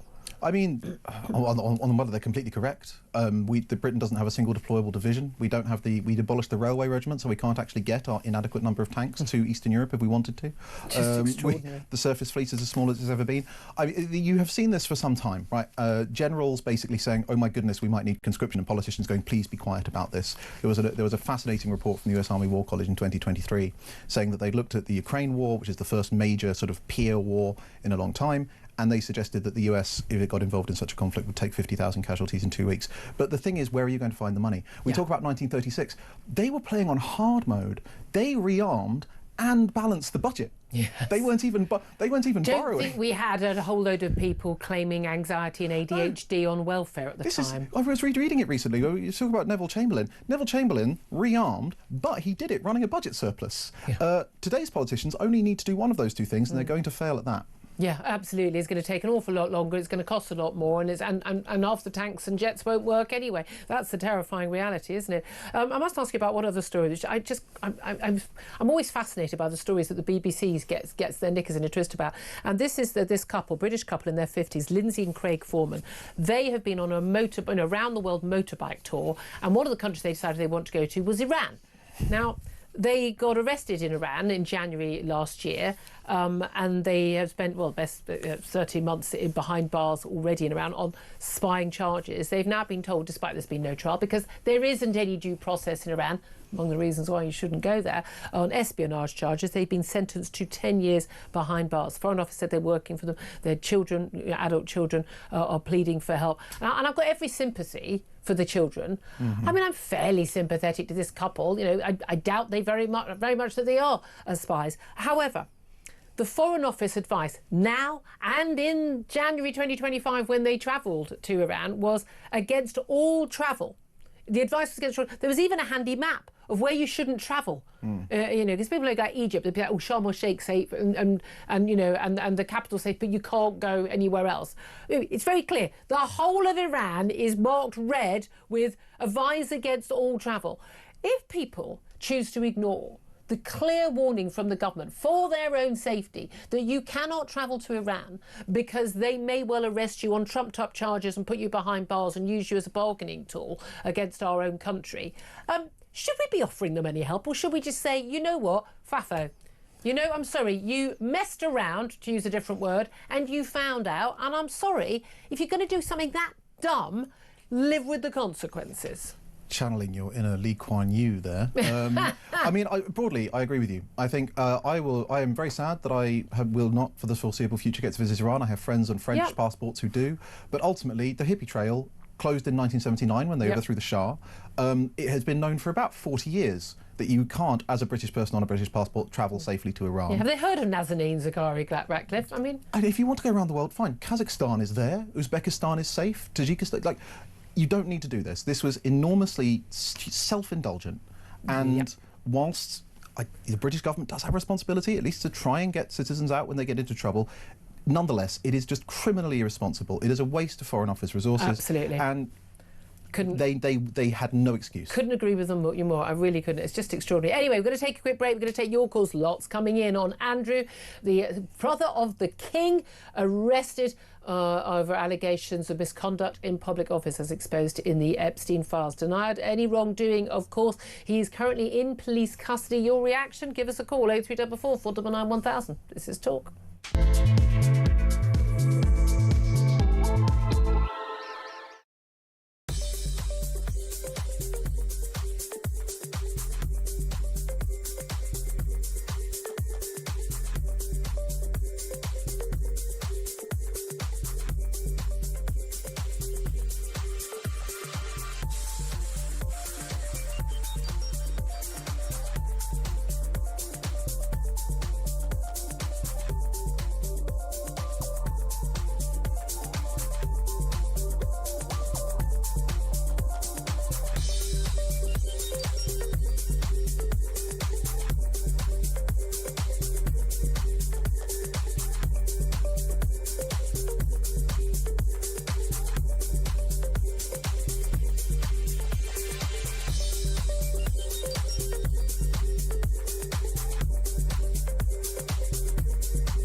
Join me, Ian Collins, every weekday from 1.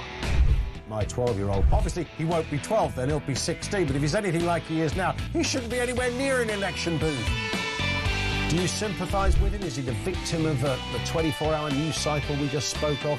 I think his failings are internal. He's useless, incompetent, has no political judgment. Everything you need to know. All the breaking news right here on Talk. Weekday afternoons from 1 o'clock. Only at the home of common sense. Across the UK, on DAB+, on your smart speaker, on your smart TV, and on your side.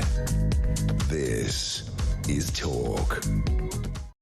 Good morning, welcome back. This is Talk 11:26. It's the time. Let's get straight to your calls. 0344 499 1000. Particularly, you want to get in touch with us. Not a surprise about extraordinary breaking news in the last couple of hours that Andrew Mountbatten-Windsor, formerly Prince Andrew, has been arrested. Is in the custody of the police over allegations of misconduct in public office after his home and his previous home have been searched by the police. Let's talk to David, who's in Gloucestershire. Hello, David. Good morning, Julia. How are we all? Very well indeed, thank you. Probably rather better off than Andrew is on his 66th birthday today. What do you want to say? Well, good enough for him, but hey-ho. What I really wanted to say was I think this has been done and pushed through very, very fast to save the royal family. I really do. I think it has got that serious because there's talk now that Charles has got to abdicate. You know, if this carries on, I think they're trying to save the royal family, full stop. You think that actually, yeah, so I mean, all these years when he wasn't even questioned about Virginia Giuffre allegations, these Epstein files, this stuff emerged, you know, about less than 10 days ago. Now, absolutely, police have gone in. Yeah, and the other thing I really want to know, I mean, maybe you can't talk about it, it's a live case, but where are we with Mandelson? Is he a flight risk, you know? Well, I mean, he has. I mean, he's certainly being investigated. We know that I imagine it'd be rather difficult for him to, again, he's also another person facing allegations of misconduct in public office, but has not been arrested and has denied any wrongdoing. Again, I must stress that. Yeah, I mean, I imagine it'd be quite hard for him to sort of, slip out of the country, given how famous he is. But there we are. But do you think this is the right thing? Because there has been this concern that, Andrew's been untouchable. And I've had guests on the show and callers saying very recently, OK, he's lost his HRH, he's lost his titles, he's, banished to Norfolk. But you know what? He's living the life of Riley in a much nicer home, much better salaries and much better incomes than, basically from his brother, than any of us would ever get. And, he's not faced the proper investigations that he should face. Well, I think this is the big question, isn't it, about the fact that if they moved it to somewhere very quiet and said, right, there's a cottage, we'll provide you with food, we'll provide you with a safe room and security if you need it, he couldn't have been that much of a risk, because otherwise he wouldn't have been allowed to ride around Windsor willy-nilly, so that's quite honestly. But, I think in this day and age, with the cost of living and everything, and everybody's suffered around it, to see one person who's, like this, being treated with a life of luxury, it's a lottery winner style, let's be honest. I never understood where they got that amazing £10 million ski chalet. I mean, that was like, where did that come from, the Fergusons? But this is the thing, isn't it? I think a lot of people are just going like, you know what, you lived in the lap of luxury, and part of the deal for the royals, even for people who are staunch monarchists, is that it's about a life of duty. And yeah, he served in the Falklands, and we told he did this amazing job as UK trade envoy. Now some very big question marks about that. That's the subject of this police investigation, that he didn't live up to his end of the bargain. Well, I think this is it. I mean, if the allegations prove to be true, as far as I'm concerned, throw him in prison. And if he served 25 years, well, that'll be the end of it. Okay. And And again, all. I must stress, it's an if, of course, not being charged even with a crime, and certainly has denied any wrongdoing. David, thank you for that. I feel I'm going to be saying those phrases a lot today, but I do need to do that. Alex is in Bristol. Alex, what do you want to say? Yeah, well, you won't have to say that to me. I'm very concerned about the amount of charge. Now, I'll just preface this by saying I'm not a royalist. Mm-hmm. I have actually met Andrew in real life. I wasn't warned to him. We were warned. It was a do I went to. We were warned that he was a bit of a ladies' man, and it proved to be, because he was all over the ladies. However, he's been born into this life of luxury. In his day, he was not an unattractive man and had women from all over the world throwing themselves at him. And he has been untouchable, like they all are. And I don't suppose he's any different to any royal from around the world. Yeah. But describing him, as some of your presenters have done, I noticed yesterday I was a bit taken aback as a wrong un. He's not been charged or convicted of anything yet. So all they're doing is prejudicing No, but there were no live charges. You've got to remember, the rules are very, very different. Whether someone has been arrested, once someone's arrested and a charge is possibly forthcoming, then you have to adjust it. Once the charge is brought, absolutely stricter. And obviously we mustn't prejudice if and when there is any case to answer. But I think people, when there are no charges in the air, are perfectly entitled to say they believe that Andrew is a wrong 'un, because you can be a wrong 'un without actually being accused of a crime. We've all met plenty of wrong-uns in our life, and we go, he or she, they're a wrong-un, and we don't actually mean they're necessarily criminal. We're just like, don't date them, don't go into business with them, or whatever. Yeah, but the feeling you get when they say it and when the presenters say it is they sort of put they say in conjunction with Jeffrey Epstein, which is very serious, obviously, and it sort of gives you an impression. However, all I would say is, the police need to do the work. Do I think anything will come of any of this? Absolutely not. Very interesting, very interesting. I have to say, I think choosing to be mates and staying at the house of someone who's been convicted on child sex prostitution charges, I think makes you a wrong-un. And we know he did that. He's admitted that in the interview with Emily Maitlis. So that's not prejudicing anything. I think that alone makes you a wrong-un. Yeah, no, I don't disagree with the sentiment of the way you're using the term, but I was a bit concerned yesterday. And very vehement. And just finally, what I would like to know is, I've noticed Andrew Lownie's been on your programme quite a lot of time. Well, actually, he's been on the breakfast show. I've only managed to have Andrew Lowney on yesterday. And it was great to actually finally get him on, because he's written about a lot of this a long time ago. But he's very, very adamant to get him, isn't it? I want to know. I haven't read, and perhaps I've just missed it, what his motivation was for starting all. Because when you listen to him talking, By the sound of it, he wants to see him at the guillotine with his head cut off, because he's very, very passionate about it, and where that all began. Well, I imagine, like a lot of people, if you do, again, about any topic, if you are writing about something, you're investigating something, you believe there's a story there and you believe you've seen the evidence, you've been contacting the police for a long time, contacting the palace, you're not getting anywhere, but you believe there has been wrongdoing, I imagine you would be rather pleased to see these developments. But Alex, really interesting call, thank you so much, I do appreciate that. Henry Hill is still with me. It is interesting, he's saying, look, he's not a royalist, but it is important we maintain, the presumption of innocence. But when the story has been in the public domain so much, it can be quite hard, and I can imagine an awful lot of people on social media making some very big mistakes over the next few weeks and months. I mean, absolutely. So there is obviously the law governing the coverage of live cases, and we do have to be very careful about that. But I do think, and this has been one of my slightly less sort of fashionable positions on this, which is there's been a lot of criticism. Why didn't Charles act sooner? Why didn't?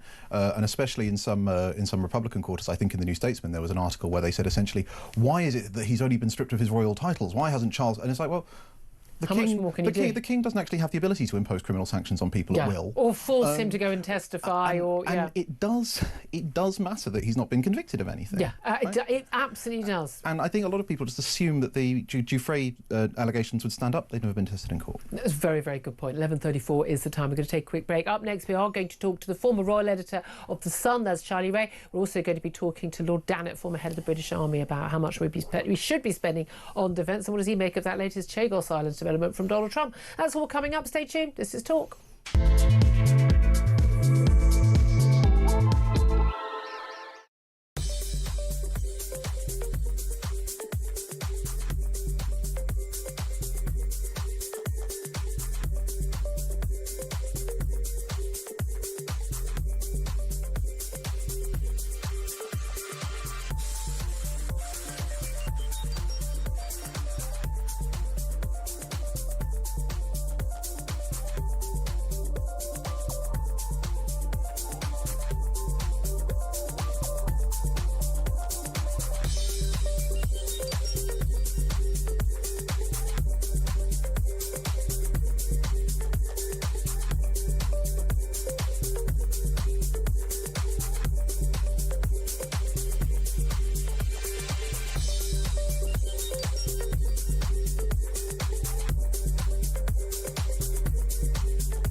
Across the UK, on DAB+, on your smart speaker, on your smart TV, and on your side. This is Talk. Good morning, welcome back to the show. 11:36 is the time. Let's talk more about, of course, Andrew, as was Prince Andrew Mountbatten-Windsor, being arrested by Thames Valley Police over accusations of misconduct in public office. He is currently in police custody. His home in the Norfolk estate, in the Sandringham estate, is being searched, as indeed we understand is Royal Lodge's former home in Berkshire, of course. Let's talk about this now with the former royal editor of The Sun, Charlie Ray, joins us. Charlie, thank you very much for joining us. It's an extraordinary development in this story. I think the one that will come as a surprise to a lot of us, not least to Andrew on his 66th birthday.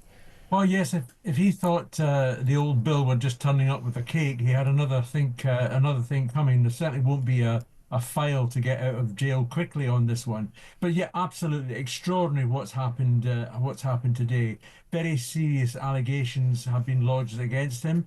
As you quite rightly say, the police have arrested him and he's now in custody.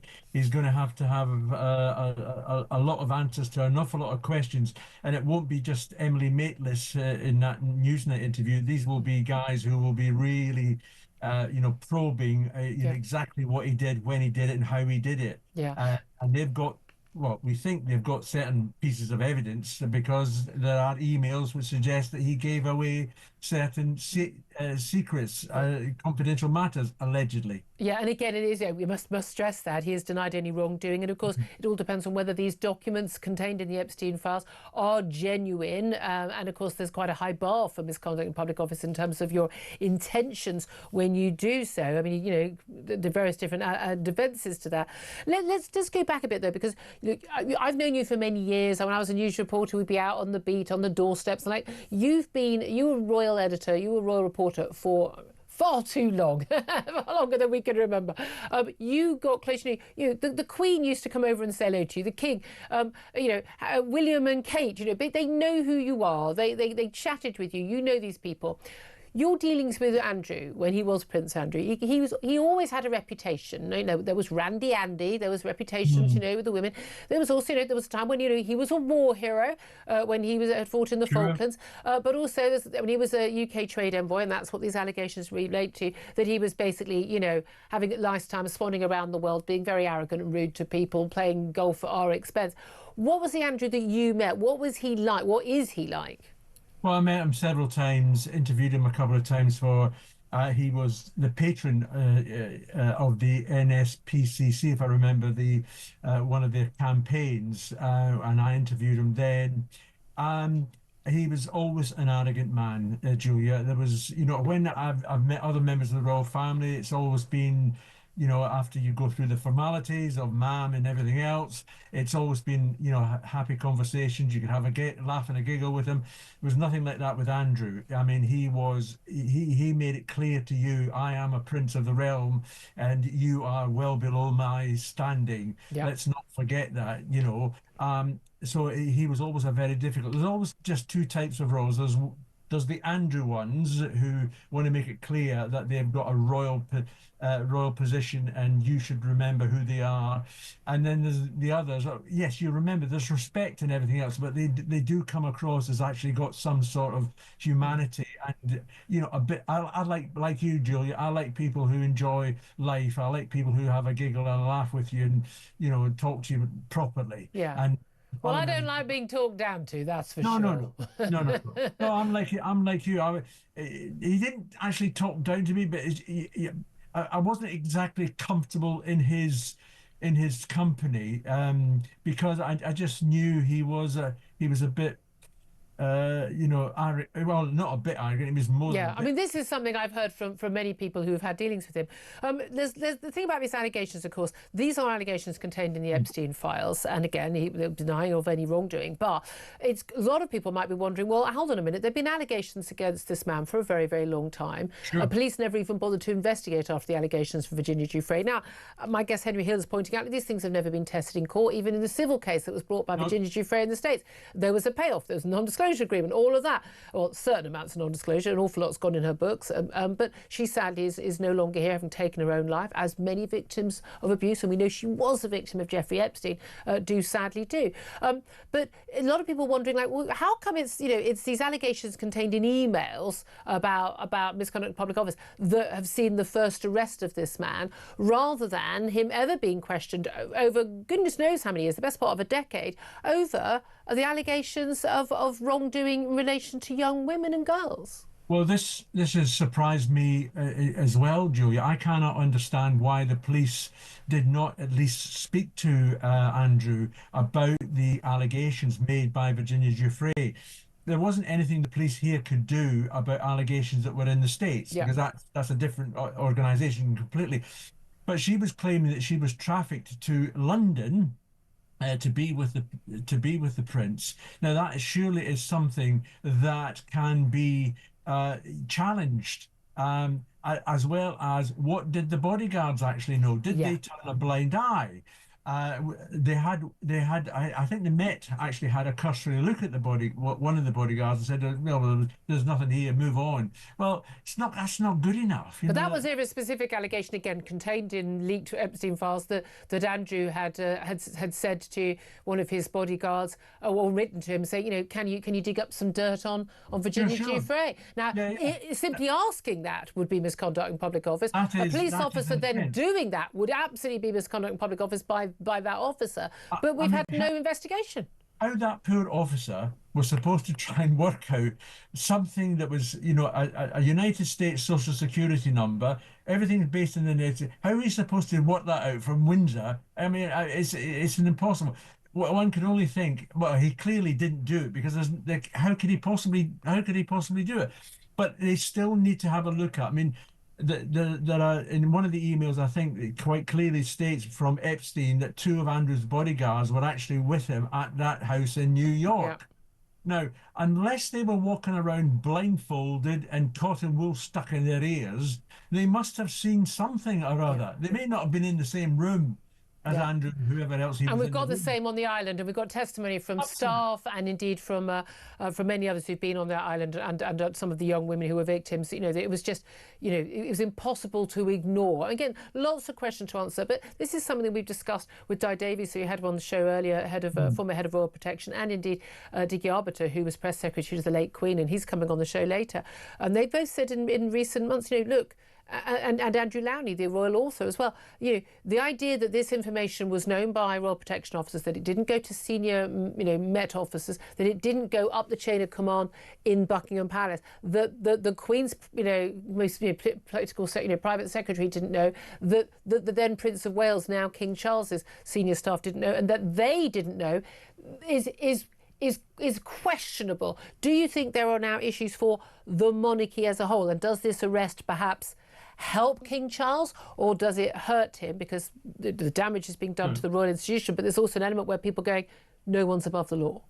No, I think it helps the king and the other members of the royal family. I mean, they're going to be tainted with this arrest and everything else, but it does help because, Julia, what has been happening just recently, and we saw even Prince William in Saudi Arabia, there are questions being shouted out at members of the royal family when they turn up on royal visits about what did you know about Andrew. Now, this should satisfy, I hope, would satisfy people. There is only so much, I think Henry was actually the one who said, there's only so much the king could have done, and he's done everything he could do. He's not responsible for prosecutions of anybody, or for his brother. I mean, we've all got family members. You know, we're not responsible for what they do. That said, when you contribute to a fund of $1.5 million, by all accounts, according to the Sun, to pay a woman who's alleged wrongdoing by your brother, and when you are basically funding his lifestyle, as he was, and he still is, in Norfolk, but was in Windsor, you know, to a certain extent, people would say, well, you do have a responsibility. But the king is funding his lifestyle at the moment out of his own pocket. It's not coming out of your purse or my wallet or anything like that, or your viewers and listeners. So it's not coming out of taxpayers' money. So from that point of view, there is not much else the king or the Prince of Wales could have done. They've done everything they possibly can. We now got to wait now for the law to take its process. Yes. And I would hope that we don't forget about those poor innocent victims, that the other allegations surround about, that they are in still time for them to be investigated as well. I know Virginia Giuffre died, unfortunately, but there was this supposed Russian girl who was shipped in here and who went to Buckingham Palace. Well, we don't know what happened behind closed doors, but clearly, you know, she wasn't there to read his fortune. No, not there for his great conversation. We've got 9 different police forces working together, haven't we? Charlie Ray, great to hear from you, former royal editor of The Sun. I have a feeling we'll be talking about this for quite some time to come. I'm going to take a quick break now, 11:46. We're going to be talking to Lord Dannatt, former head of the British Army, about, well, how much we should be spending on defence to actually make sure we can, well, I don't know, defend our country. That's up next. This is Talk.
And why have the progressive left ignored these black islanders? Because they are the wrong kind of black islanders. They're very loyal to the crown. You know, Misley, as you showed, I think on your programme yesterday, lands on the islands and says, "God save the king." I mean, that I think just triggers a few of these human rights lawyer types. It fills them with ideas of imperial domination and all that. I mean, the reality is the only places still under the British Crown are the places that did not want to be pushed out. Across the UK, on DAB+, on your smart speaker, on your smart TV, and on your side. This is Talk. Good morning, welcome back to the show. Well, let's turn our attention away from Andrew very briefly. We will come back to that issue, and of course we'll get to your calls as well in the next half hour. 0344 499 1000 is the number to call to have your say on any of the topics we're talking about, in it all, including, of course, what we're talking about right now with my next guest. He's the former head of the British Army, Lord Dannatt, and he's among the senior former defence chiefs and defence secretaries and other experts in the field who called on the government to forget this 2.5 or 3% of GDP being spent on defence, but actually going to a full 5%, doubling our expenditure as a percentage of our national income on defence, and to do so now. Well, let's talk about that with Lord Dannatt right now. Good morning to you, sir. Julia, good morning. You were among the signatories to this letter to the government, urging them to up the spending. You and I have discussed this topic many, many times. Why is the figure of 5% and how crucial, and how soon should it be? Well, the figure 5% is the total figure, if you like, of the resources that a number of us are calling on for the government to spend. Now, within that 5%, we are urging the government to commit to 3% by 2029 and 3.5% by the end of the next Parliament, 2034. And up to 3.5% is what we judge is needed to provide our armed forces with the hardware, the ammunition, the logistics, and all necessary stuff that defence requires in order for us to have a credible military capability.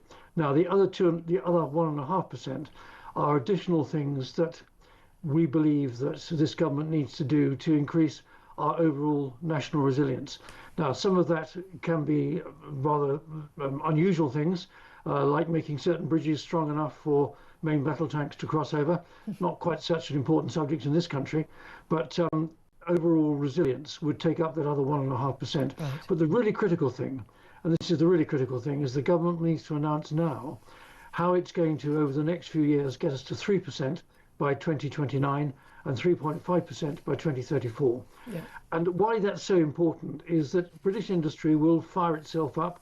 It'll make what we need to make. It'll make the ammunition that we require, but it won't do so until the money's on the table and contracts can be signed, and contracts that they have confidence in, so the government will pay the bills to meet. That's rather crucial, isn't it? And in terms of the actual money we're talking about, this has got to come from somewhere. We don't have any at the moment. It's either spending that's not going to go on something else, or it's raising taxes or trying to borrow. But with our extortionate interest rates we're paying right now, I'm not sure that's an option on the money markets. By upping the money to 5%, how much extra money would that be a year? Well, the full 5% would be a doubling of the defence budget, which is currently moving to around about 2.5%. So we're talking about... It's about 60 billion a year currently? Yes, that's right. Yeah, 60 rising to 65. So that deubling would be huge. Now, that is unrealistic to say to the government, come on, you've got to do that overnight. Yeah. Come back to my original point. What we need to see is the sensible glide path upwards to 3% by 2029 and 3.5% by 2034. And the other aspects can follow later. Yeah, and part of that is actually the impossibility of actually spending that amount right now. We're not in wartime, unless we move to a wartime economy. We don't have, the factories. The orders take a long time, and that's part of the issue. Look, we know during the Second World War, we know during times of war, things speed up massively when there's that focus. But building tanks, building aircraft carriers, building, jets, and A, it seems to take a heck of a lot of time. B, it always seems to cost an awful lot more than we originally think it's going to cost. And see, a lot of this stuff appears to not work or not be compatible with other military hardware that we have. How do we get over that issue? Well, this is a perennial issue that the Ministry of Defence has been grappling with for many years and must continue to grapple with and must continue to do better. You're absolutely right. In times of war, the procurement cycle accelerates rapidly. You've only got to look at what the Ukrainians have done over the last 4 years, and it's extraordinary how rapidly they've been able to adapt and produce new equipment and produce what they need in the face of changing circumstances. The Ministry of Defence has got to become more agile. It's got to reduce its bureaucracy. It's got to reduce its red tape. Now, you're absolutely right to say that even with the best will in the world, it takes time for British industry to gear itself up, but it will do so. And frankly, why not? Because industry, private companies, they want to make a profit. They want to do what is needed. Indeed. But in the short term, we may well have to buy off the shelf, and that probably means buying American. Yes. Now, that's all well and good, but then you come back to the issue of making sure the equipment in your inventory is compatible one thing with another and one country with another. So these collaborative projects, which we've been party to a number of them, particularly European projects, they're important because it produces commonality of product and it produces commonality of operating procedures. Yeah. So none of these things are easy, but frankly, they start with money. And unless the government is going to put more money on the table, you're not going to fire up the system to start moving as quickly as it should do.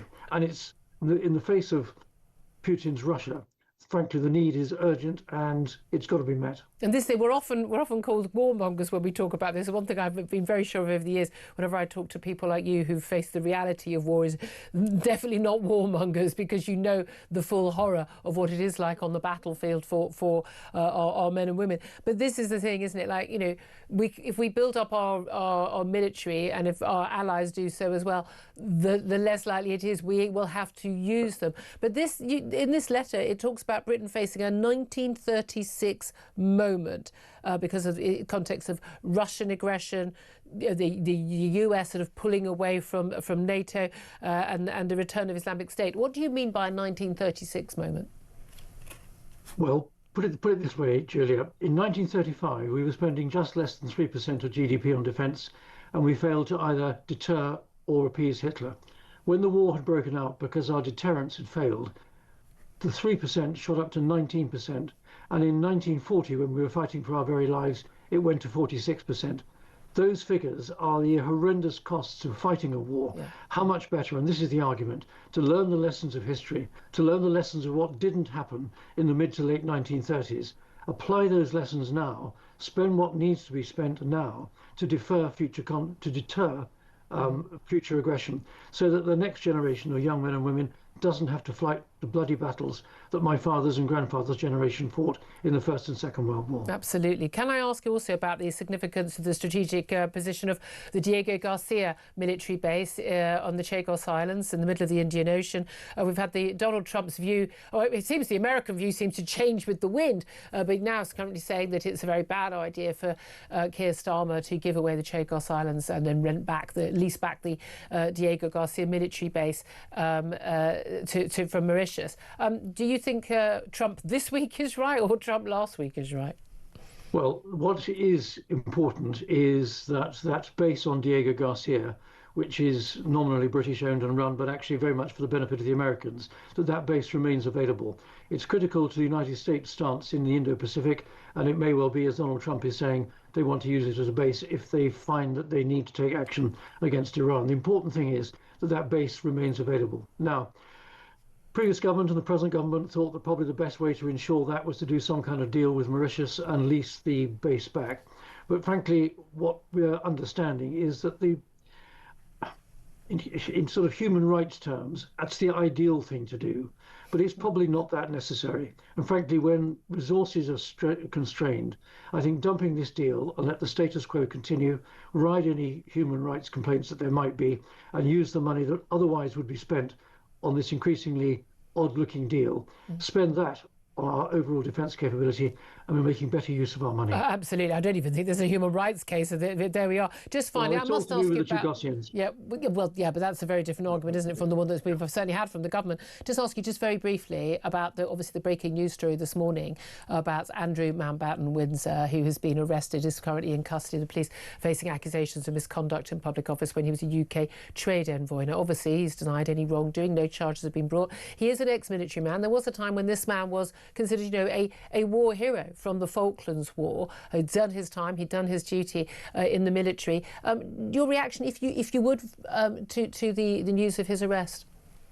Well, on your last point, Julia, you can't take anything away from anyone that's worked on behalf of their own country. And as far as his naval service was concerned and service in the Falklands, I think his record, it's fair that he stands on that record. Now, the other things that he's done in his life, frankly, he denies wrongdoing. I have no idea whether he has done wrong or whether he's done right. The fact of the matter is that the palace has said that if he needs to be investigated, they will support that. The police are conducting investigations, and they felt it right to arrest Andrew Mountbatten-Windsor today. So, frankly, I know nothing more. Like you, one watches with dismay, with interest, and I think the due process, has got to take its course. And as everyone is saying, nobody is above the law. The King has made it quite clear that his brother is not above the law, and I think the law has now got to take its course and run due process. A very diplomatic answer from the former head of the British Army there. Very much appreciate you joining us, Richard Lord Dannett.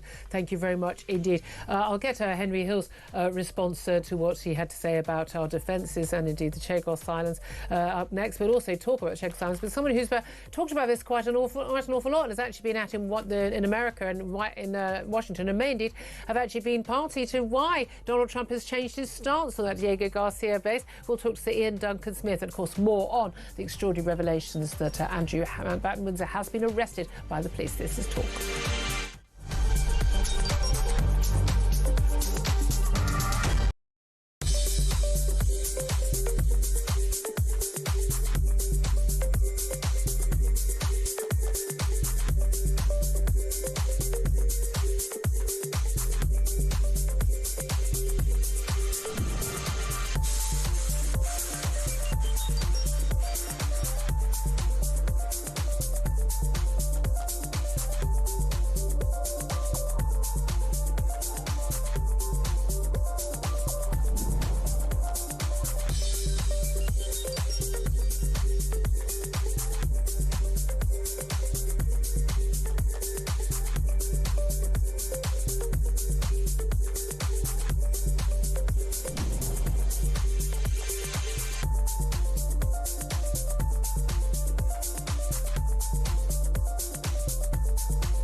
Across the UK, on DAB+, on your smart speaker, on your smart TV, and on your side.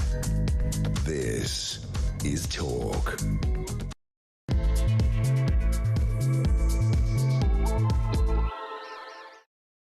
Very good afternoon. Welcome back to the show. This is Talk. We are the home of common sense. An awful lot of common sense being talked on the show today, that's for sure. Whether it's from us in the studio or you down the line. Can't wait to get to more of your calls. Whether you're listening on DAB+ radio or on your smart speaker, watching on YouTube or on your connected device, thank you so much for your company. Lots of you getting in touch. We were asking you originally about Donald Trump blasting Keir Starmer's Chagos Islands deals. He told the Prime Minister not to give away, those are his words, not to give away the Diego Garcia military base. This comes with this conversation we just had with Lord Dannatt, the former head of the British Army, about our defence spending and why we should be spending up to 5% in the next decade on our defences to deter Russia and other aggressors. But no, those stories all absolutely overtaken by the extraordinary breaking news in the last few hours that the King's brother, the late Queen's son, Andrew Mountbatten-Windsor, Prince Andrew as was, has been arrested by Thames Valley Police. They arrived in unmarked police cars to his house on the Sandringham estate in Norfolk this morning, and he was taken away in police custody and remains in police custody at this time, facing accusations of misconduct in public office. Now, he, of course, has denied all wrongdoing. And, of course, we now know there are 9 different police forces around the country that are investigating allegations against the Prince, some of which are contained in the Epstein files, some of which developments offer the original allegations from Virginia Giuffre, of course, the subject of that infamous Newsnight interview with Emily Maitlis. Again, the Prince has not been charged with any crimes and he has denied all wrongdoing. But certainly we've had not just the King, King Charles in the last week saying that, they would help, the Buckingham Palace would help with any police investigations. We've had the Prime Minister today, Keir Starmer, saying no one is above the law, although technically speaking, the King is above the law. He is the law. But in the last couple of moments, the King Charles has said the law must take its course after expressing his deepest concern over the arrest of his brother on suspicion of misconduct in public office. Going to talk to Sir Ian Duncan Smith in just a couple of moments. First up, let me introduce you to Henry Hill, Deputy Editor of Conservative Home, and he's been joining me throughout the show. Rather less politics, rather more royals today. Just your reaction just first to that statement from the King, that expressing deepest concern and saying the law must take its course. I mean, to a certain extent, not quite sure what else he could have said in these circumstances. Well, I mean, yeah, I suppose the alternative, the realistic alternative would be no statement. And it's good that he has come out ahead. That kind of doesn't work with 24-hour news anymore, no, of course does it doesn't. But I agree with you. I don't think there is an alternative answer. But you certainly can't imagine him being like, how dare they unhand my brother. It's not really the kind of thing that he was going to do. But again, I think this is sending another signal to any elements of the police or other which might have been wondering, nope, King's come down, public opinion's here. Do you think a lot of this right now is there's been lots of question marks, monarchy and the establishment cover-ups and people thinking they're above the law, that actually a lot of this now is, and as one of our guests previously said, former royal editor of The Sun, Charlie Ray, that actually this arrest, you think, or damaging for the royal family and the institution, but to a certain extent, actually, it's good for the royal family that he is seen to, he's not going to be protected, he's not above the law. And again, whether he's innocent or guilty of any crimes and he's denied any wrongdoing, that he must face the same investigation that anyone else would face if such evidence would emerge that there is the possibility of a crime having taken place. I think I do agree with that. I mean, look, you and I both know the journalistic cliche, it's not the crime, it's the cover-up that really ends up doing for people, right? I think that if it obviously, it would be different if, as some people have alleged, King Charles knew about things and hid them. That would be a completely different matter. And we've got some very senior figures who've said this. Right, but if that doesn't get proven, then I think that what is important here is that Charles is seen by the public to cooperate fully with the pursuit of justice and to have treated fairly the information in front of him. If that's true, I suspect he can cauterise this. The royal family is a very resilient institution. It's had scandals before. And it will probably, almost certainly, being human, have scandals again. But I think that actually the King, so far, is playing this as well as he can. It's very interesting, having just spoken to Lord Dannatt, a subject which was leading some of the front pages today. He certainly won't be leading the front page tomorrow. We know what's on the front page of every newspaper tomorrow. Maybe not the Guardian. They like to be a bit different, don't they? But they are Republicans largely, so maybe they will have on the front page. But the story about the defence spending, and we spoke to Lord Dannatt, former head of the British Army, talking about getting defence spending up to not just 3% at some point in the 30s, but to 5%, but starting the increase in spending now, money on the table, start procuring armaments, making sure we've got joined up thinking, things work, they are compatible alike. This combined with the Diego Garcia military base and the handing over of the Chagos Islands and leasing that back, defence is a growing issue in this country. But again, with all these things, there ain't any money, and any government who wants to spend more on defence, even though they talk about it, all parties, well, on the right and the Labour talk about it, all very well, but there isn't actually any money, and a lot of difficult decisions need to be taken. I was going to say, I'd say that I've got three sort of quick observations about that. One, as you say, what are you cutting for this defence spending? Right, the markets will not wear a sustained increase in deficit financed revenue defence spending. Two, what are you buying with it? One of the problems that we have with the armed forces now is that we have cut military spending over and over again, but we have refused to shrink or refine the focus of our armed forces. Fundamentally, at this point, we can afford either a big European army or a globally capable navy, but not both. But we refuse to choose which one. Yeah. And third, which is interesting because Lord Dannatt mentioned this, currently we have a policy of exclusively buying British for defence, right? Yeah. Which sounds great, but it means that you've only got 3 companies and they can be rubbish because there's no one else to go to. Yeah. So it would be interesting to see if we did start buying overseas. Yeah, absolutely. Thank you very much, Henry Hill, Deputy Editor of Conservative Home. Don't forget to get in touch. Lots of calls on the board. You're welcome to have your say. 0344 499 1000 is the number to call. We'll get to those in about the next 10-15 minutes. You can also text us 87222. Get in touch on X at Talk TV. Calls are charged at the national rate. Text cost £1. Standard network rate message. Right, then let's turn to my next guest, Ian Duncan-Smith, MP, former Conservative Party leader, remains a Conservative MP, and joins us now. Good afternoon to you, Sir Ian. Good afternoon, Julia. I'm going to have to get your response, I'm afraid, to the news of Prince Andrew, as was Andrew Mountbatten's arrest this morning at the Sandringham estate in Norfolk, where he's now supposedly banished by the King over allegations of his relationships with Jeffrey Epstein and other allegations since. What do you make of this news? Well, if we're clear, it's on a very specific charge. I'm not sure he's been charged yet. No, he has not. We understand.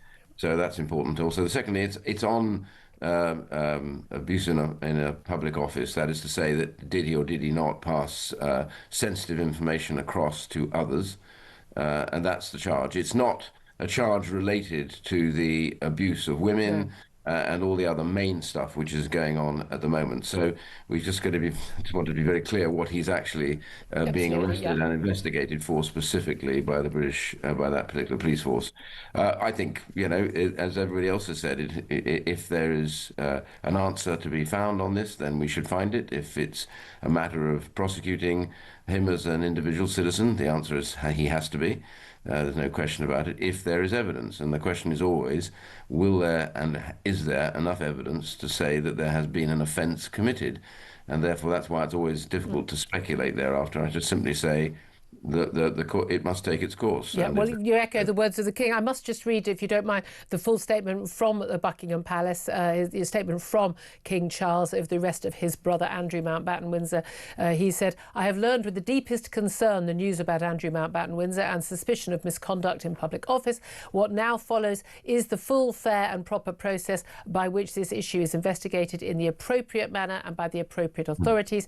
In this, as I've said before, they have our full and wholehearted support and cooperation. Let me state clearly, the law must take its course. As this process continues, it would not be right for me to comment further on this matter. Meanwhile, my family and I will continue in our duty and service to you all." Signed, Charles R. Your response to that full statement, Sir Ian? Well, it's the right thing, I think, for the King to have done. I mean, the King must have an opinion on this and a view. The public would go, well, what's his view? And he's given his view. His view is that his brother is not above the law. And if there is evidence sufficient to charge, then it must take its course. What I did find a little bit intriguing was this morning, the Prime Minister, who must have known they're about to charge him, came suddenly out saying no one is above the law.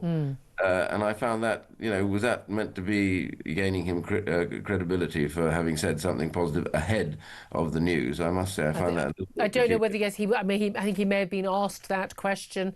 Maybe there'd been a tip-off. Who knows? But again, perhaps best for Prime Ministers to try and steer clear of these things. Let's talk about something that perhaps he would have been best to steer clear of a long time ago, and that's the Chagos Islands. And this is something that you have been campaigning on very vociferously. And we were told told originally that we had to give away the Chagos Islands to Mauritius because for some reason there'd been this International Court of Justice decision, and we had some legal duty. That we know that's absolute nonsense. We know there's no moral duty. Mauritius has never owned the Chagos Islands.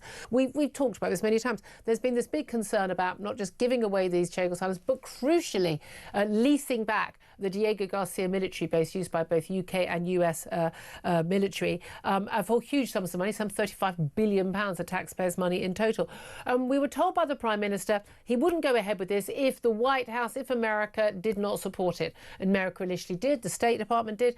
Donald Trump did actually criticise it. Then he said he was supportive, and now he has said that he thinks it's a very bad idea. We should not give away the Chagos Islands and that Diego Garcia military base.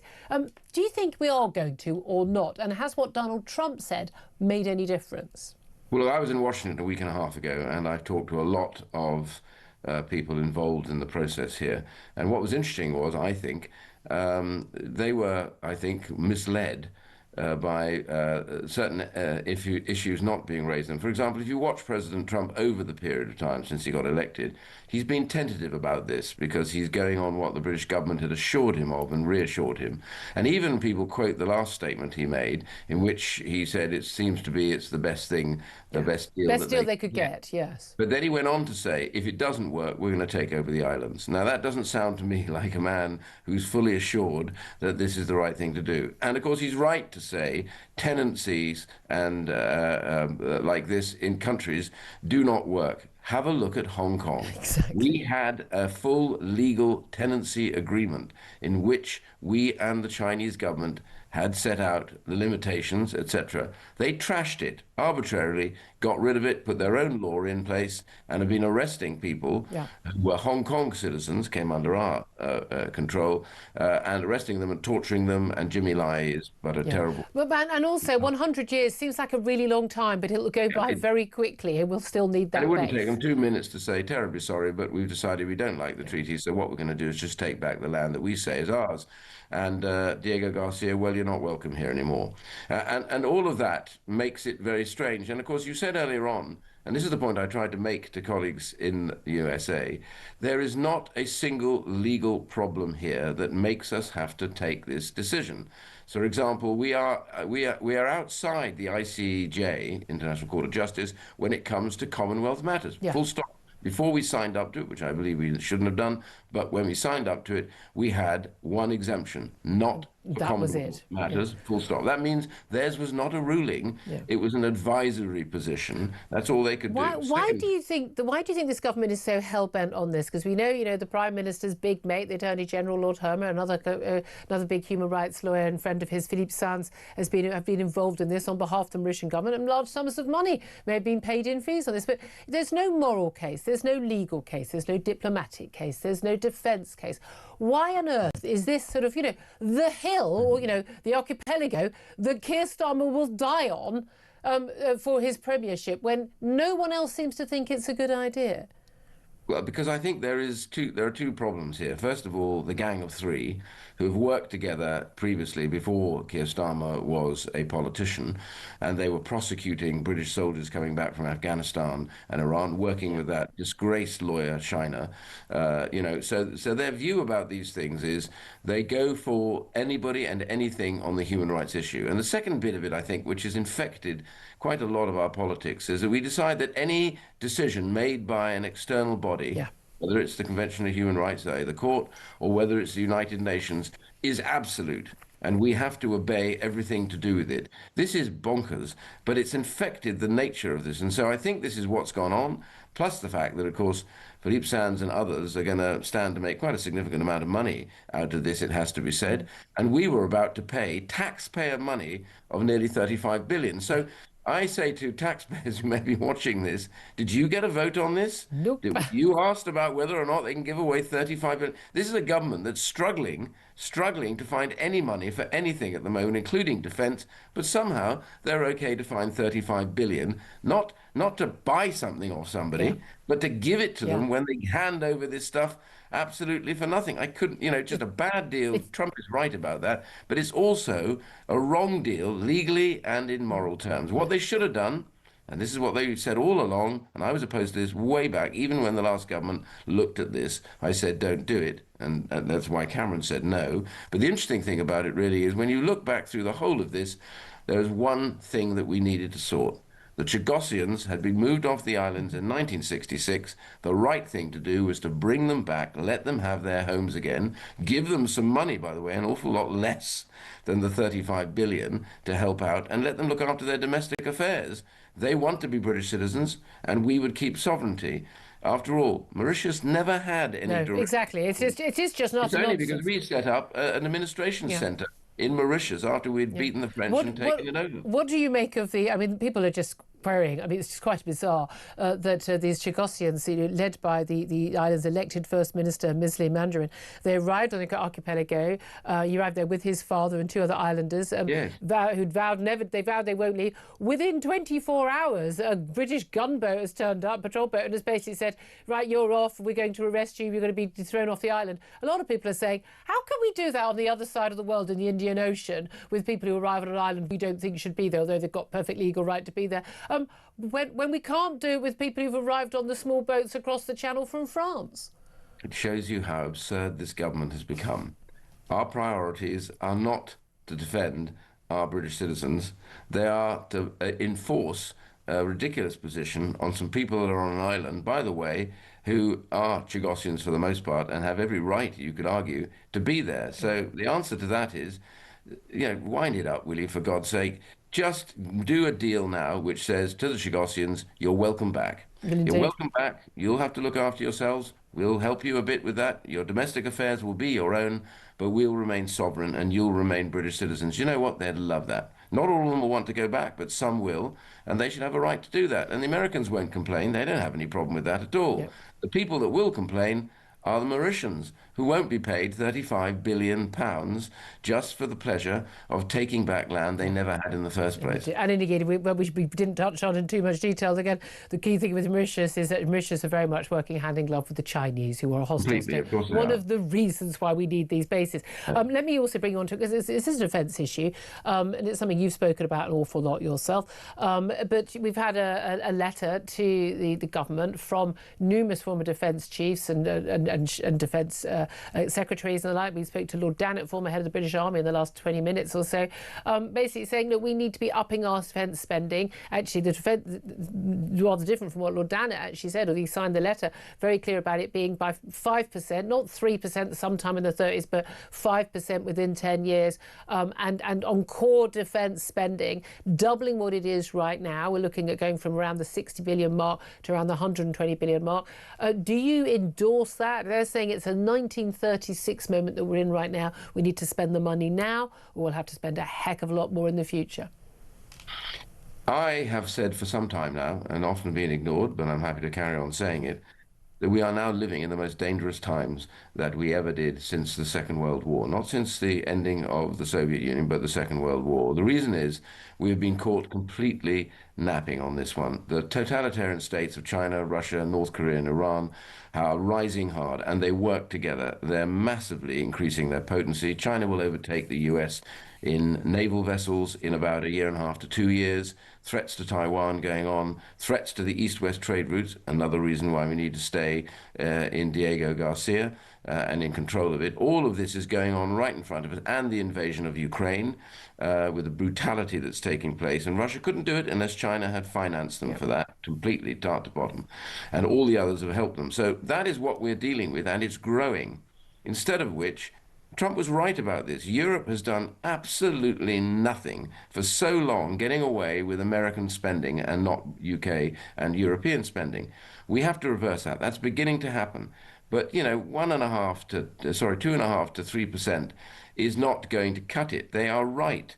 When Margaret Thatcher, with Ronald Reagan and Chancellor Helmut Kohl, stood firm and put defense spending up to 5% of GDP, we saw off the Soviet Union, and they collapsed directly as a result of being unable to keep up with us. That is the only way we will deal with these countries, to show them strength. And the problem is the government now is in a complete tizzy. They have no idea what they're doing. By the way, this 35 billion that I spoke about with Chagos, we were absolutely certain they wouldn't tell us, but it was going to come out of the defense budget. The fact that they wouldn't clarify that it wouldn't was part of the giveaway. And again, that 35 billion is over 100 years, but it's very much front-loaded right now. All going to come out. So Ian, we'll have to leave it there. We've covered an awful lot of ground. It does sound like you've been rather influential in Washington. Keep up the work, sir. So Ian Douglas-Smith, former Conservative Party leader, thank you very much indeed. Henry Hill, deputy editor of Conservative Home, listening to that. It does sound like Ian Douglas-Smith, you know, as he says, he thinks that actually when it comes to the Diego Garcia base, that actually perhaps there's been a little bit of misleading of Washington DC on that issue. I can certainly believe that there's been a lot of misleading of Trump, because again, the State Department very often had a conflicting set of priorities, even with regards to Britain. Back during the Falklands War, the State Department took a slightly different view about whether or not Ronald Reagan should come riding to Margaret Thatcher's aid than other elements of the government. But it is incredible, because not only is there not a human rights case for handing over the islands, but actually, do you know who has got a track record of abusing the human rights of Mauritians? Of the Chagosians? Mauritius. Ta-da! It actually treats them incredibly badly. That's one of the reasons the Chagosians are so rightly concerned about their home being handed over to Mauritians. Absolutely. So you've got all of these human rights lawyers who are actually colluding with the party that is performing human rights abuses. Because again, they talk a good game, but we just know it's all absolute utter nonsense. I'm just going to go back to the royal story. Obviously, leading the news today, Prince Andrew's, Andrew Mountbatten-Windsor's arrest by Thames Valley Police at his home on the Sandringham estate. The King, in the last 20 minutes or so, has issued a formal statement from Buckingham Palace after the arrest of his own brother, Andrew Mountbatten-Windsor. Here is the statement in full. I have learned with the deepest concern the news about Andrew Mountbatten-Windsor and suspicion of misconduct in public office, the King has said. What now follows is the full, fair and proper process by which this issue is investigated in the appropriate manner and by the appropriate authorities. In this, as I've said before, they have our full and wholehearted support and cooperation. The King continues, let me state clearly, the law must take its course. As this process continues, it would not be right for me to comment further on this matter. Meanwhile, my family and I will continue in our duty and service to you all.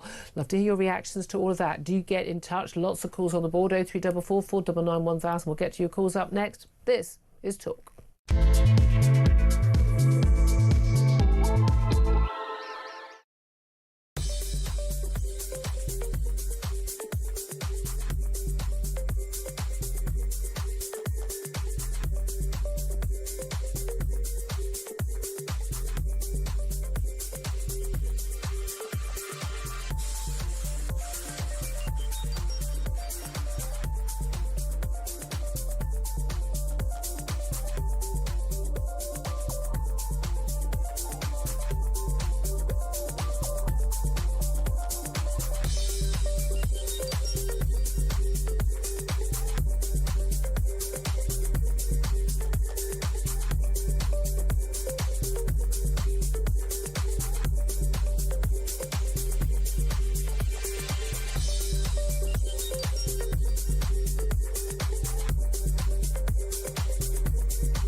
And it's not beyond the wit of man, is it, Peter, to assume that Britain's most populous city might contain a couple of grooming gangs? Of course, it was blatantly obvious to anybody involved in investigative journalism, law enforcement and more. If we just move on to the lamentable Sadiq Khan for a moment, what he has proven here is that he is, number one, either a liar, or number two, he is ignorant of the blatantly obvious.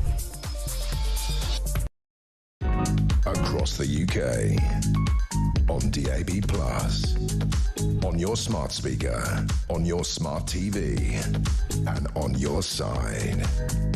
This is Talk. Good afternoon, welcome back to the show. 12:26 is the time. I just read you that statement from the King in relation to the arrest of his brother Andrew Mountbatten-Windsor, where he has said that he has expressed deepest concern and says the law must take its course and that the issue is investigated in the appropriate manner by the appropriate authorities. We just had a statement from the family of Virginia Giuffre.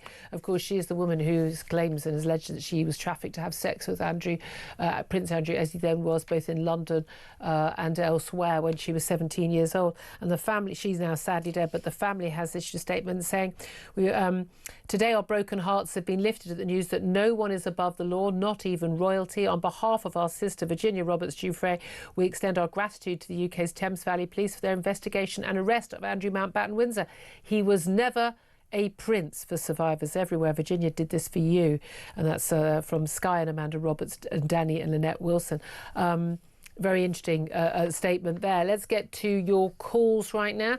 0344 499 1000 is the number to get in touch. Just approaching 12:28. Let's go to James, who is in Devon. Hello, James. What do you want to say? Yeah, hi, Julia. Reference the King's message. I just feel like going yawn. You're speaking to us like we live on the moon. You're fully aware what Thames Valley Police was going to do because you're the King. Yeah. You think the royal family would have been informed in advance? God, of course they would have. He speaks to us like we live on the moon. And reference Mountbatten-Windsor. Why isn't Mandy Mandelson in custody with the Metropolitan Police? We've got emails. Well, again, that's an ongoing investigation. I have to. Sorry to talk over you. That is an ongoing investigation, and again, Lord Mandelson and Peter Mandelson has denied any wrongdoing as well. But again, we know that investigation is going forward. Yeah, I know that, Julia. But we've got the same emails that were based. I've got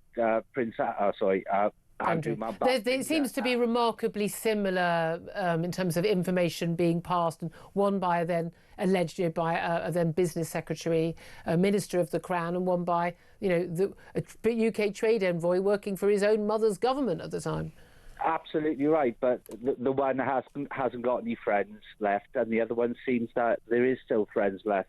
There we go, Julia. That's an interesting point. Yeah, people have been dropping Andrew like the proverbial hot potato. But we've had people even very recently defending Peter Mandelson and but wasn't he good and wasn't he the right person to be appointed as ambassador? Even though of course he was still best mates, best pals, he called himself, with Jeffrey Epstein. Do you think this has damaged the royal family, or do you think this is just damaging for Andrew? It's damaging to the whole basically establishment. We've got what's going on with the royal family. We've got the King pretending that he doesn't know what's going on. Yes, you do know what's going on, sir. Yes, you do.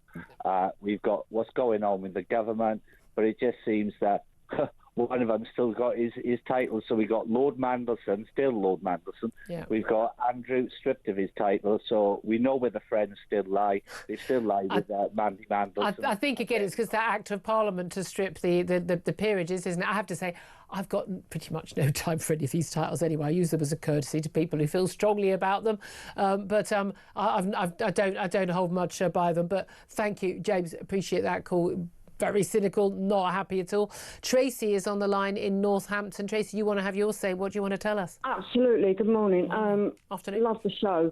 Oh, waking up this morning and hearing all what I'm hearing, I am disgusted what they're doing to Andrew. I am, truly am. To me, he's always been a prince and a Prince Andrew. And how his family has treated him like they've just threw stones. Hold on a minute. This is throwing me. You're saying it's outrageous he's been arrested? Yes, I do. Because if the Queen was alive, God bless her heart, and I grew up with the Queen, we all know Andrew was her favourite son, and we all know she tried to help him, okay? And if, I would think she's turning in her grave today. And I think Prince Charles and the rest of the consumption, they all knew. And they just... You think the Queen didn't... When the late Queen Elizabeth provided 10 million quid of the payoff to Virginia Giuffre? I do think she does, but it's her child. It's your children. Well, we know about parents with their sons and their daughters, and especially a mum with her favourite son. But Tracy...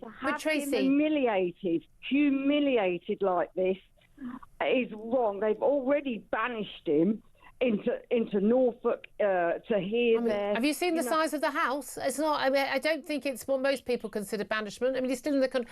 Can I just stop you, Tracy? I'm utterly perplexed. We want to hear all views on here. You are disgusted that a man who is facing a serious 9 different police forces looking into his activities, some very serious allegations about wrongdoing with women, some very serious allegations about wrongdoing in terms of misconduct in public office. But why? Because he's a prince and because he's the son of the late Queen and the brother of the current king. Why should he be above the law? Because anyone else accused of such things would face an investigation by the police, would they not? Yeah, but he hasn't faced allegations about sexual and all stuff like that at the moment. No, he has no. Well, they're being looked into by the police. Okay, we know that. They're into. But, Julia, what I'm trying to say, it was wrong. I agree, it was wrong if it is true. Well, he's denied anything. And I'm sorry, but I'm on his side. But why? I don't know. I don't understand. If we've got these black and white documents, we've got emails from the Epstein files, which purport to show, if they are genuine, that information that was given to Andrew because of his role as a UK trade envoy in confidence to help negotiate things on behalf of the British government and business, that information was given. Again, he's denied this, but if that information was given to his paedophile mate Jeffrey Epstein, which he could have then used as either evidence, used as ways to make money or to pass to whoever, was it Russia, was it China, whoever he was working for, then the information which undoubtedly anyone who was given in that context would know was confidential and not to be passed on. If he did do that, and that's what it appears he's been arrested for, if he did do that, should he not face a police investigation? Already, or everybody, the king, the family, are throwing stones at him already. Well, they haven't. The king has said he's not commenting. He says there'll be a full, fair and proper process. This morning saying that he is concerned or deeply concerned or whatever. Deepest concern. Yeah, wouldn't you be concerned if your brother was arrested? Of course. And do you know what? If I was the king, I would be there to support him, no matter what anybody's done. That's his brother. So wait, can I clarify? If a member of your family, was murdered, so I'm not saying no one's accusing Andrew of murder. If a member of your family, I don't know, embezzled or murdered someone or stole or raped somebody, now one could be supportive and say, I don't believe they would have done that. I don't believe. I know this person. I love them. I don't believe they'd have done that. Your children. And you would support them. Yeah. If there was, and I'm not saying there is in Prince Andrew's case, but if there were incontrovertible evidence that they had done it, even if they said to you, I did it, Mum, or I did it, sister, would you still stand by them? No, not if they admitted it. If they admitted it to me, then I would say, you've got to do the right thing. So the king should stand by. The king should stand by Andrew, no matter what, if he says he's not done anything wrong. The king knew. I think they all knew what was going on, and they threw stones. This has been going on for months and months about Prince Andrew. Well, hold on a minute. If they all knew and nothing's happened all the years, then they have been protecting him. Yeah, they have been protecting him, but now it's been arrested. Don't you think they ought to come out and sort of be with him? Well, I don't think they can be with him. He's in police custody right now. Well, he's the king. Send someone, send a barrister, send a... Well, I'm pretty sure that Andrew's got legal advice. I mean, if he hasn't, then they've got some big worries. I can't be honest with you, Tracy. I'm not often, lost words, I'm absolutely flabbergasted by your view on that. But always good to get different views on the show. Thank you very much indeed. Henry Hill, listening to that from Conservative Home. Wow. Yeah, I think it does highlight maybe something tricky about the King's position, certainly early on, right? Which is that naturally, I don't think any, or at least many of your viewers want the King to circle the wagons and call for the Royal Guard and try and get Andrew off the hook, given the weight of the seriousness of the inquiry. But on the other hand, if it had been the case that at the first sign of trouble, at the first sign of a PR problem for the monarchy, the King had cut his brother off completely and thrown him to the wolves, we also wouldn't like that, right? Yeah. And that wouldn't say good things. So he's been walking a sort of... Yeah, because I think we would all expect, in the first instance, you to stand up for your brother, right? And so I think that is one of the really difficult things about the Was he standing up for Andrew, or was he making it go away? Well, I mean, you also have your duty to the institution, and also it is important to stress that the fact that they made the payoff, especially, it does not mean that they thought they'd lose. It would simply often it is simply a PR exercise, right? Which is we think we might win this case, and remember some of the other allegations, which is the most damaging. In going ahead, yeah, exactly. And I think that's worth pointing out. Very fair point, Henry. Thank you very much. We're going to take a quick break. Then we are going to be talking to the former press secretary to the late Queen Elizabeth, Dickie Arbiter, about this extraordinary news story that Andrew, the brother of the King, has been arrested on accusations of misconduct in public office. That's up next. Stay tuned. This is Talk.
Across the UK, on DAB+, on your smart speaker, on your smart TV, and on your side. This is Talk. Good afternoon, welcome back to the show. 12:39 is the time. Let's talk more about this extraordinary story of Andrew Mountbatten-Windsor being arrested by Thames Valley Police, currently in custody over allegations of misconduct in public office. These, of course, revelations in the Epstein files. He, of course, has denied any wrongdoing. Let's talk to Dickie Arbiter now, former press secretary to the late Queen Elizabeth and former royal journalist too. A very good afternoon to you, Dickie. Hello, Julia. Well, we've spoken a lot in the last few weeks, in particular as these Epstein files, these revelations have exploded in everyone's face, not least the royal family's face, and indeed the government's face. We've seen resignations in number 10 and goodness knows what. We've seen the banishment of Andrew to the Sandringham estate, but of course this is where the police found him in Norfolk. We know that Thames Valley Police have arrived in various undisclosed police vehicles, and arrests has been made. He is currently in custody, and searches are being made of his home in the Sandringham estate, and indeed in Berkshire, in Windsor as well. What's your first reaction to this news from about 3 hours ago? What was your first reaction when you heard? My first reaction was how swiftly the Thames Valley Police moved, because it was only at the end of last week that they were talking about assessing. And here we are on Thursday, barely a week later, when they've actually trundled all the way up to Sandringham with a fleet of cars to arrest him, to take him to custody, to question him. So they've moved very quickly. They understand the seriousness of the allegations, and they want to get to the bottom of it as quickly as possible. And if there's a case to answer, they'll push it forward to the CPS, who in turn will set a court hearing date. And it'll be for the legal system to judge whether he's guilty or not guilty. I mean, this is the thing, as the King has said, he stressed his deepest concern, but says the law must take its course. And it's interesting that the Prime Minister, Keir Starmer, said earlier today, no one is above the law. I mean, technically, actually, the King is above the law, but certainly not his brother. But do you think that, have the police acted quickly now because of this avalanche of information that's come out of the Epstein files, and the public outcry, the political outcry, and the pressure on not just Andrew, but also the pressure on the King, and big questions being asked about what your former boss, the late Queen Elizabeth, knew and when about allegations, Virginia Giuffre and other allegations, but what they would have known a long time ago, and their contribution towards the payoff for that civil case from Virginia Giuffre, and their reasons for doing that. And the pressure has now been mounting on the royal family as an institution and on the King himself, and that this has perhaps gone from an establishment cover-up, as many of us have suspected, to the establishment basically, taking action to protect themselves. Do you see it like that, or is that a bit too much of a conspiracy theory? I think there's too much of an element of a conspiracy theory there. Let me rewind the clock slightly. You mentioned the late Queen. She was a terrific monarch, but she wasn't a very good mother. I'm not saying she didn't love her children, but she tended to bury her head in the sand when it came to their misdeeds. She just didn't want to know. And quite often, not quite often, all the time, Andrew would never appraise her of what he was doing or what he was not doing. When it was official, she knew what he was doing, but when he was not on the official road, then she didn't know. And if there were questions and she'd asked, he'd often lie. I mean, go back to 2019 and that Newsnight interview.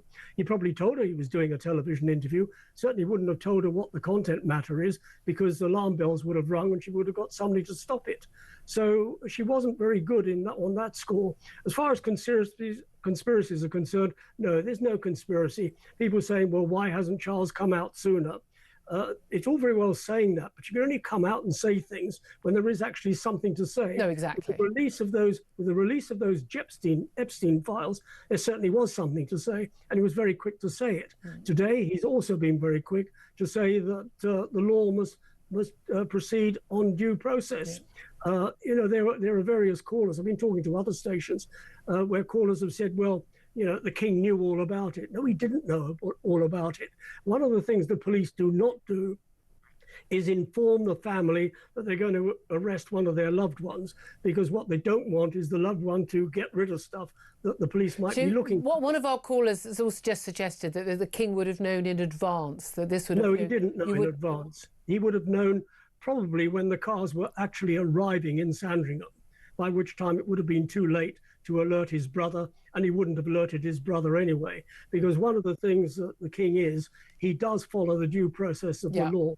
And if he says he's going to, the due process of the law must act accordingly, he means that. He's not saying it as a means of window dressing the monarchy. He understands the significance of this. Well, look, lots of people, we've spoken to you about this. We've spoken to Di Davies, we've spoken to Andrew Lowney, the royal author, and there are an awful lot of people who are saying this is a very, very, very dangerous, precipitous moment for the royal family as an institution, for the monarchy, for the King himself, as well as for Andrew. Now, no one is accusing anyone else in the royal family of any wrongdoing in relation to misconduct in public office or of any misdeeds in relation to any young women or girls who were trafficked by Andrew Epstein. Now, this, of course, only the arrest we've seen, it only relates to those allegations of misconduct in public office, nothing to do with any of those other allegations. But there has been a lot of people talking about how, this is a dangerous moment for the monarchy. Will we see a circling of the wagons to sort of go, right, Andrew,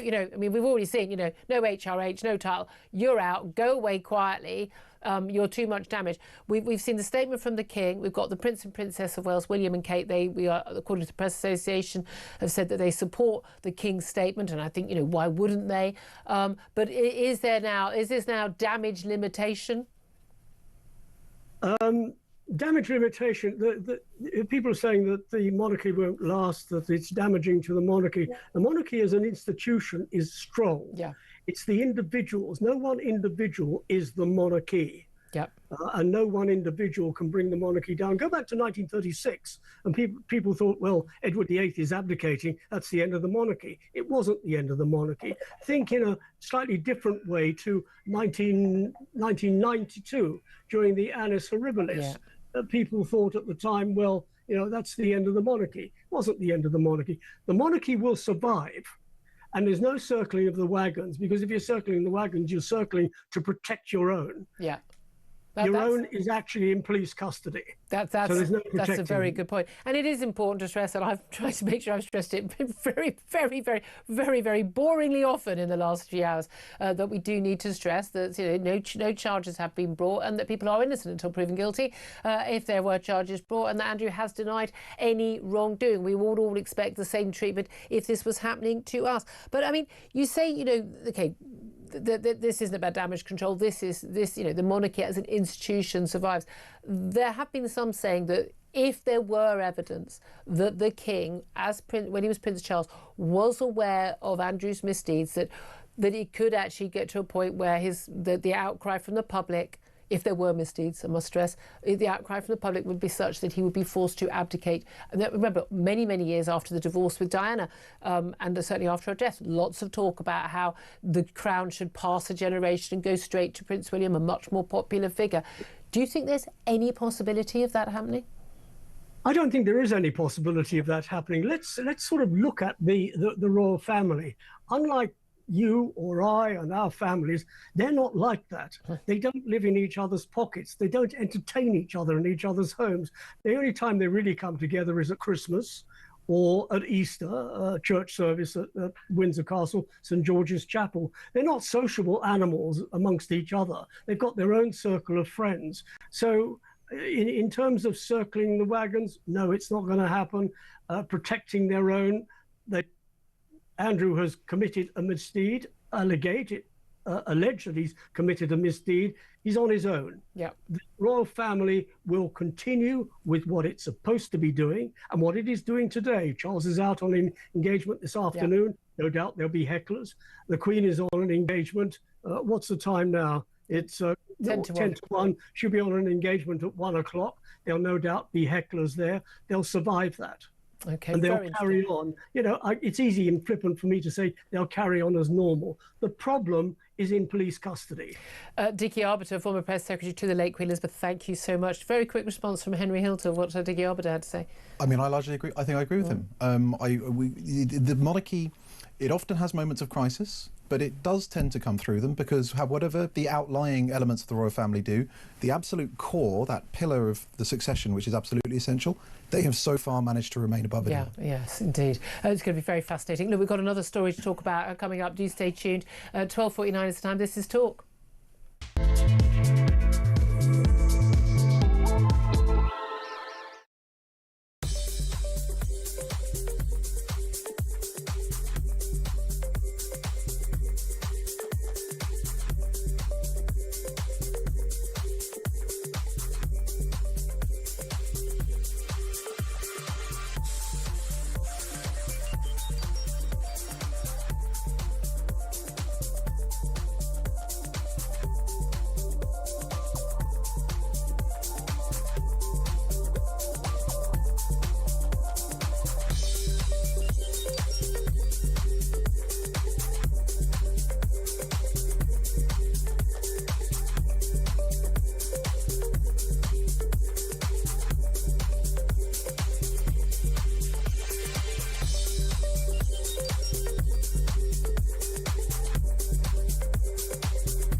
Why have the progressive left ignored these Black Islanders? Because they are the wrong kind of Black Islanders. They're very loyal to the crown. Misley, as you showed, I think on your programme yesterday, lands on the islands and says, "God save the king." I mean, that I think just triggers a few of these human rights lawyer types. It fills them with ideas of imperial domination and all that. I mean, the reality is the only places still under the British Crown are the places that did not want to be pushed out. Across the UK, on DAB+, on your smart speaker, on your smart TV, and on your side. This is Talk. This is Talk the Home of Common Sense. 12:51 is the time. Obviously, we're going to keep you up to date with the arrest of Andrew Mountbatten-Windsor throughout the day. Peter Cardwell in for Ian Collins coming up in just a few moments. Henry Hill's still with me, but I just want to touch on another story. A major story today. Well, certainly was until Andrew's arrest, but special educational needs and disability support, that SEND support in England, is facing its biggest shake-up in a generation, potentially provoking a political backlash from Labour backbenchers. Doesn't everything that Keir Starmer tries to do. But a leaked document suggests reforms that would see a complete system redesign and would actually see all children going from primary school to secondary school basically being reassessed for their needs. We know we've got a massively ballooning cost of the number of children who are getting the extra help. In England, there are around 482,000 school children with what are called these sort of educational extra help, ECHPs, which set out their individual legal rights to support. Well, let's talk about this with Chris McGovern, who's chairman of the Campaign for Real Education and joins us now. Good afternoon to you, Chris. Hi there, Julie. Thanks for joining us. Sorry we've not got much time. You can understand on a very busy news day, but this affects an awful lot of families, but actually affects an awful lot of, well, millions of the families of kids who are in school who are not SEND, who are not getting that extra help, because, of course, a lot of school resources and taxation goes to help those children, the tax season. We are seeing absolute ballooning cost of that. What do you make of what has been leaked of what the government plans to do? Well, what's happening clearly is that too many children are being diagnosed with special educational needs. It's massive over-diagnosis. Now, that's not to say that children who've got genuine needs shouldn't be supported. They should. But we've got a situation now where it's in middle-class areas, affluent areas of the country, where more and more children, the most children, are actually being diagnosed with special educational needs. There's also quite wide variations across the UK in terms of the numbers of children. Yeah. But if you're a middle-class parent, you know how things work. You know that if you are diagnosed with special educational needs, you get more time, for example, in exams, in public exams. There are advantages. Now, in total, there are 20% of children diagnosed with special educational needs. There are 5% who have got a legal right to support. 20% is ludicrous. It's higher than the rest of Europe, higher than the rest of the world. And there's overspend here. So we need to focus the resources more thinly, more directly on those who really rather need than support. spreading them. And this is the same, isn't it? It's like disability benefits and things and help for people in adulthood. Whereas if you are spreading it so thinly, and if everybody's got a special need of some sort, then no one does. And again, basically medicalising what is on the normal spectrum. I remember certainly, there's private schools in North London where the kids are academically selected. They're all straight A graders, but apparently a third of them have special educational needs and need an extra hour for each A-level exam. I mean, come on. We used to just call that as something very simple. We used to call it cheating. But this is the thing. If it is the case that, again, it's often middle-class parents who can afford to spend what can often be thousands of pounds to get a psychologist or educational specialist to say that their child has those needs, it opens up a whole range of help for their child and gives them an advantage. Yeah, and there's another key point here, Julia. We need to define what we mean by special educational needs. Now, Richard Branson, for example, and Elon Musk has talked about autism and ADHD, but we wouldn't really think they've got a real problem, would we? Yeah. So we've got to look at the situation. And I think actually we're missing something here, because the children we most depend on for the future are the brightest, the gifted and the talented. They're never included as special educational needs. And yet the future of this country depends on the most able succeeding and being supported. So they should also be included within the numbers of special educational needs, because everything depends on them. Well, one of them is more likely to cure cancer or create a new safe, clean energy and the like. I mean, this is the thing, and then a lot of the people who are very worried about this couldn't care less about grammar schools or focused education for the brightest. Of course, we always worry it's your average kid who ends up missing out. But again, a lot of people who looked into this said there are a lot of kids, especially from families where they are really desperate, but they haven't got the resources, they haven't got the sharp elbows, who are missing out on the help they really, really need. And then there are many, many children who don't really need it, but are just average kids of parents who think, I don't want an average child. There must be something wrong with them. I'll give them a label and I'll get that extra help. And they are getting that help. And the fact that it's different in different areas by a big way and different parts of the country suggests there is something else happening here other than genuine need in many cases. But at the same time, we'll all know families who are desperate to get their child help, and the child really does need help, and they're not getting it. Yeah, well, we're spreading the resources too thin, and it's really hard on the genuine cases. Yeah. So we've got to stop the sharp-elbowed middle-class parents from taking this over. So in a way, you know, the government, I don't often support the government, but actually they're doing the right thing. Yeah. They're trying to tighten up on this. I mean, simply can't afford it anyway. It's unaffordable. Yeah. Most county councils are actually bankrupt, but they don't include their support for these children on their accounts. So look, one child reported in the national press was costing £950 per day just to take them to school. Yeah. £950. It's absurd. I mean, that's absurd. We know that specialist schools can often be a long distance, but that's just abject nonsense, is it not? Really good to talk to you. Chris McGovern, Chairman of the Campaign for Real Education, thank you very much indeed for that. Henry Hill, this is a big issue, but we know the biggest issue changing anything on this is going to be the parents of the genuinely, genuine children with the special needs who will be all over this, as will many of the journalists who've also got children in that situation. And the backbenchers on the Labour benches, they are going to say, absolutely not, this is outrageous. I didn't come into Westminster to take away care from the genuinely needy kids. That's how it's going to work out. I mean, I think this is going to backfire anyway, because there's not much detail, but in the version of this that I've got, it says that this plan is going to be accompanied by an expansion of legal rights. And here's the thing, the policy about retesting, that can go tomorrow. Legal rights, they stick. Yeah, absolutely. And every child will continue to have those legal rights. And again, I think one of the biggest issue is the taxis. I mean, billions spent on these taxis. It's quite absurd, isn't it? Henry, it's been a pleasure having your company. I think we were talking about a subject that was rather different from what we expected. I said a few moments ago I was expecting Peter Carball to walk in, but Ian Collins is back. Hello. Hello. Hello. Oh, sorry, what sort of word was that? I don't know what happened then. I think... It's a new language. Well, I came back from Bulgaria, you see, last night. And you thought you'd pop in? Just a Did you think it'd be a nice quiet news day? Nothing going on? I thought it'll be nice and quiet when I get back. Everything will be fine. And then, of course, a senior royal, or former senior royal, gets himself arrested. I bet he thought it was his birthday today, isn't it? 66. I mean, what a birthday. I mean, when he opened the front door and he saw a female police officer with handcuffs, he probably thought, hey, happy days. He thought, well, maybe one of the brothers has put on one of those, grams for me. Clearly that didn't happen, and now he's sitting in a police cell somewhere. He is. It's just been confirmed he is remaining in police custody. Yes, he wouldn't have expected it to be dealt with that quickly, knowing how... I guess he would have known the night before, probably.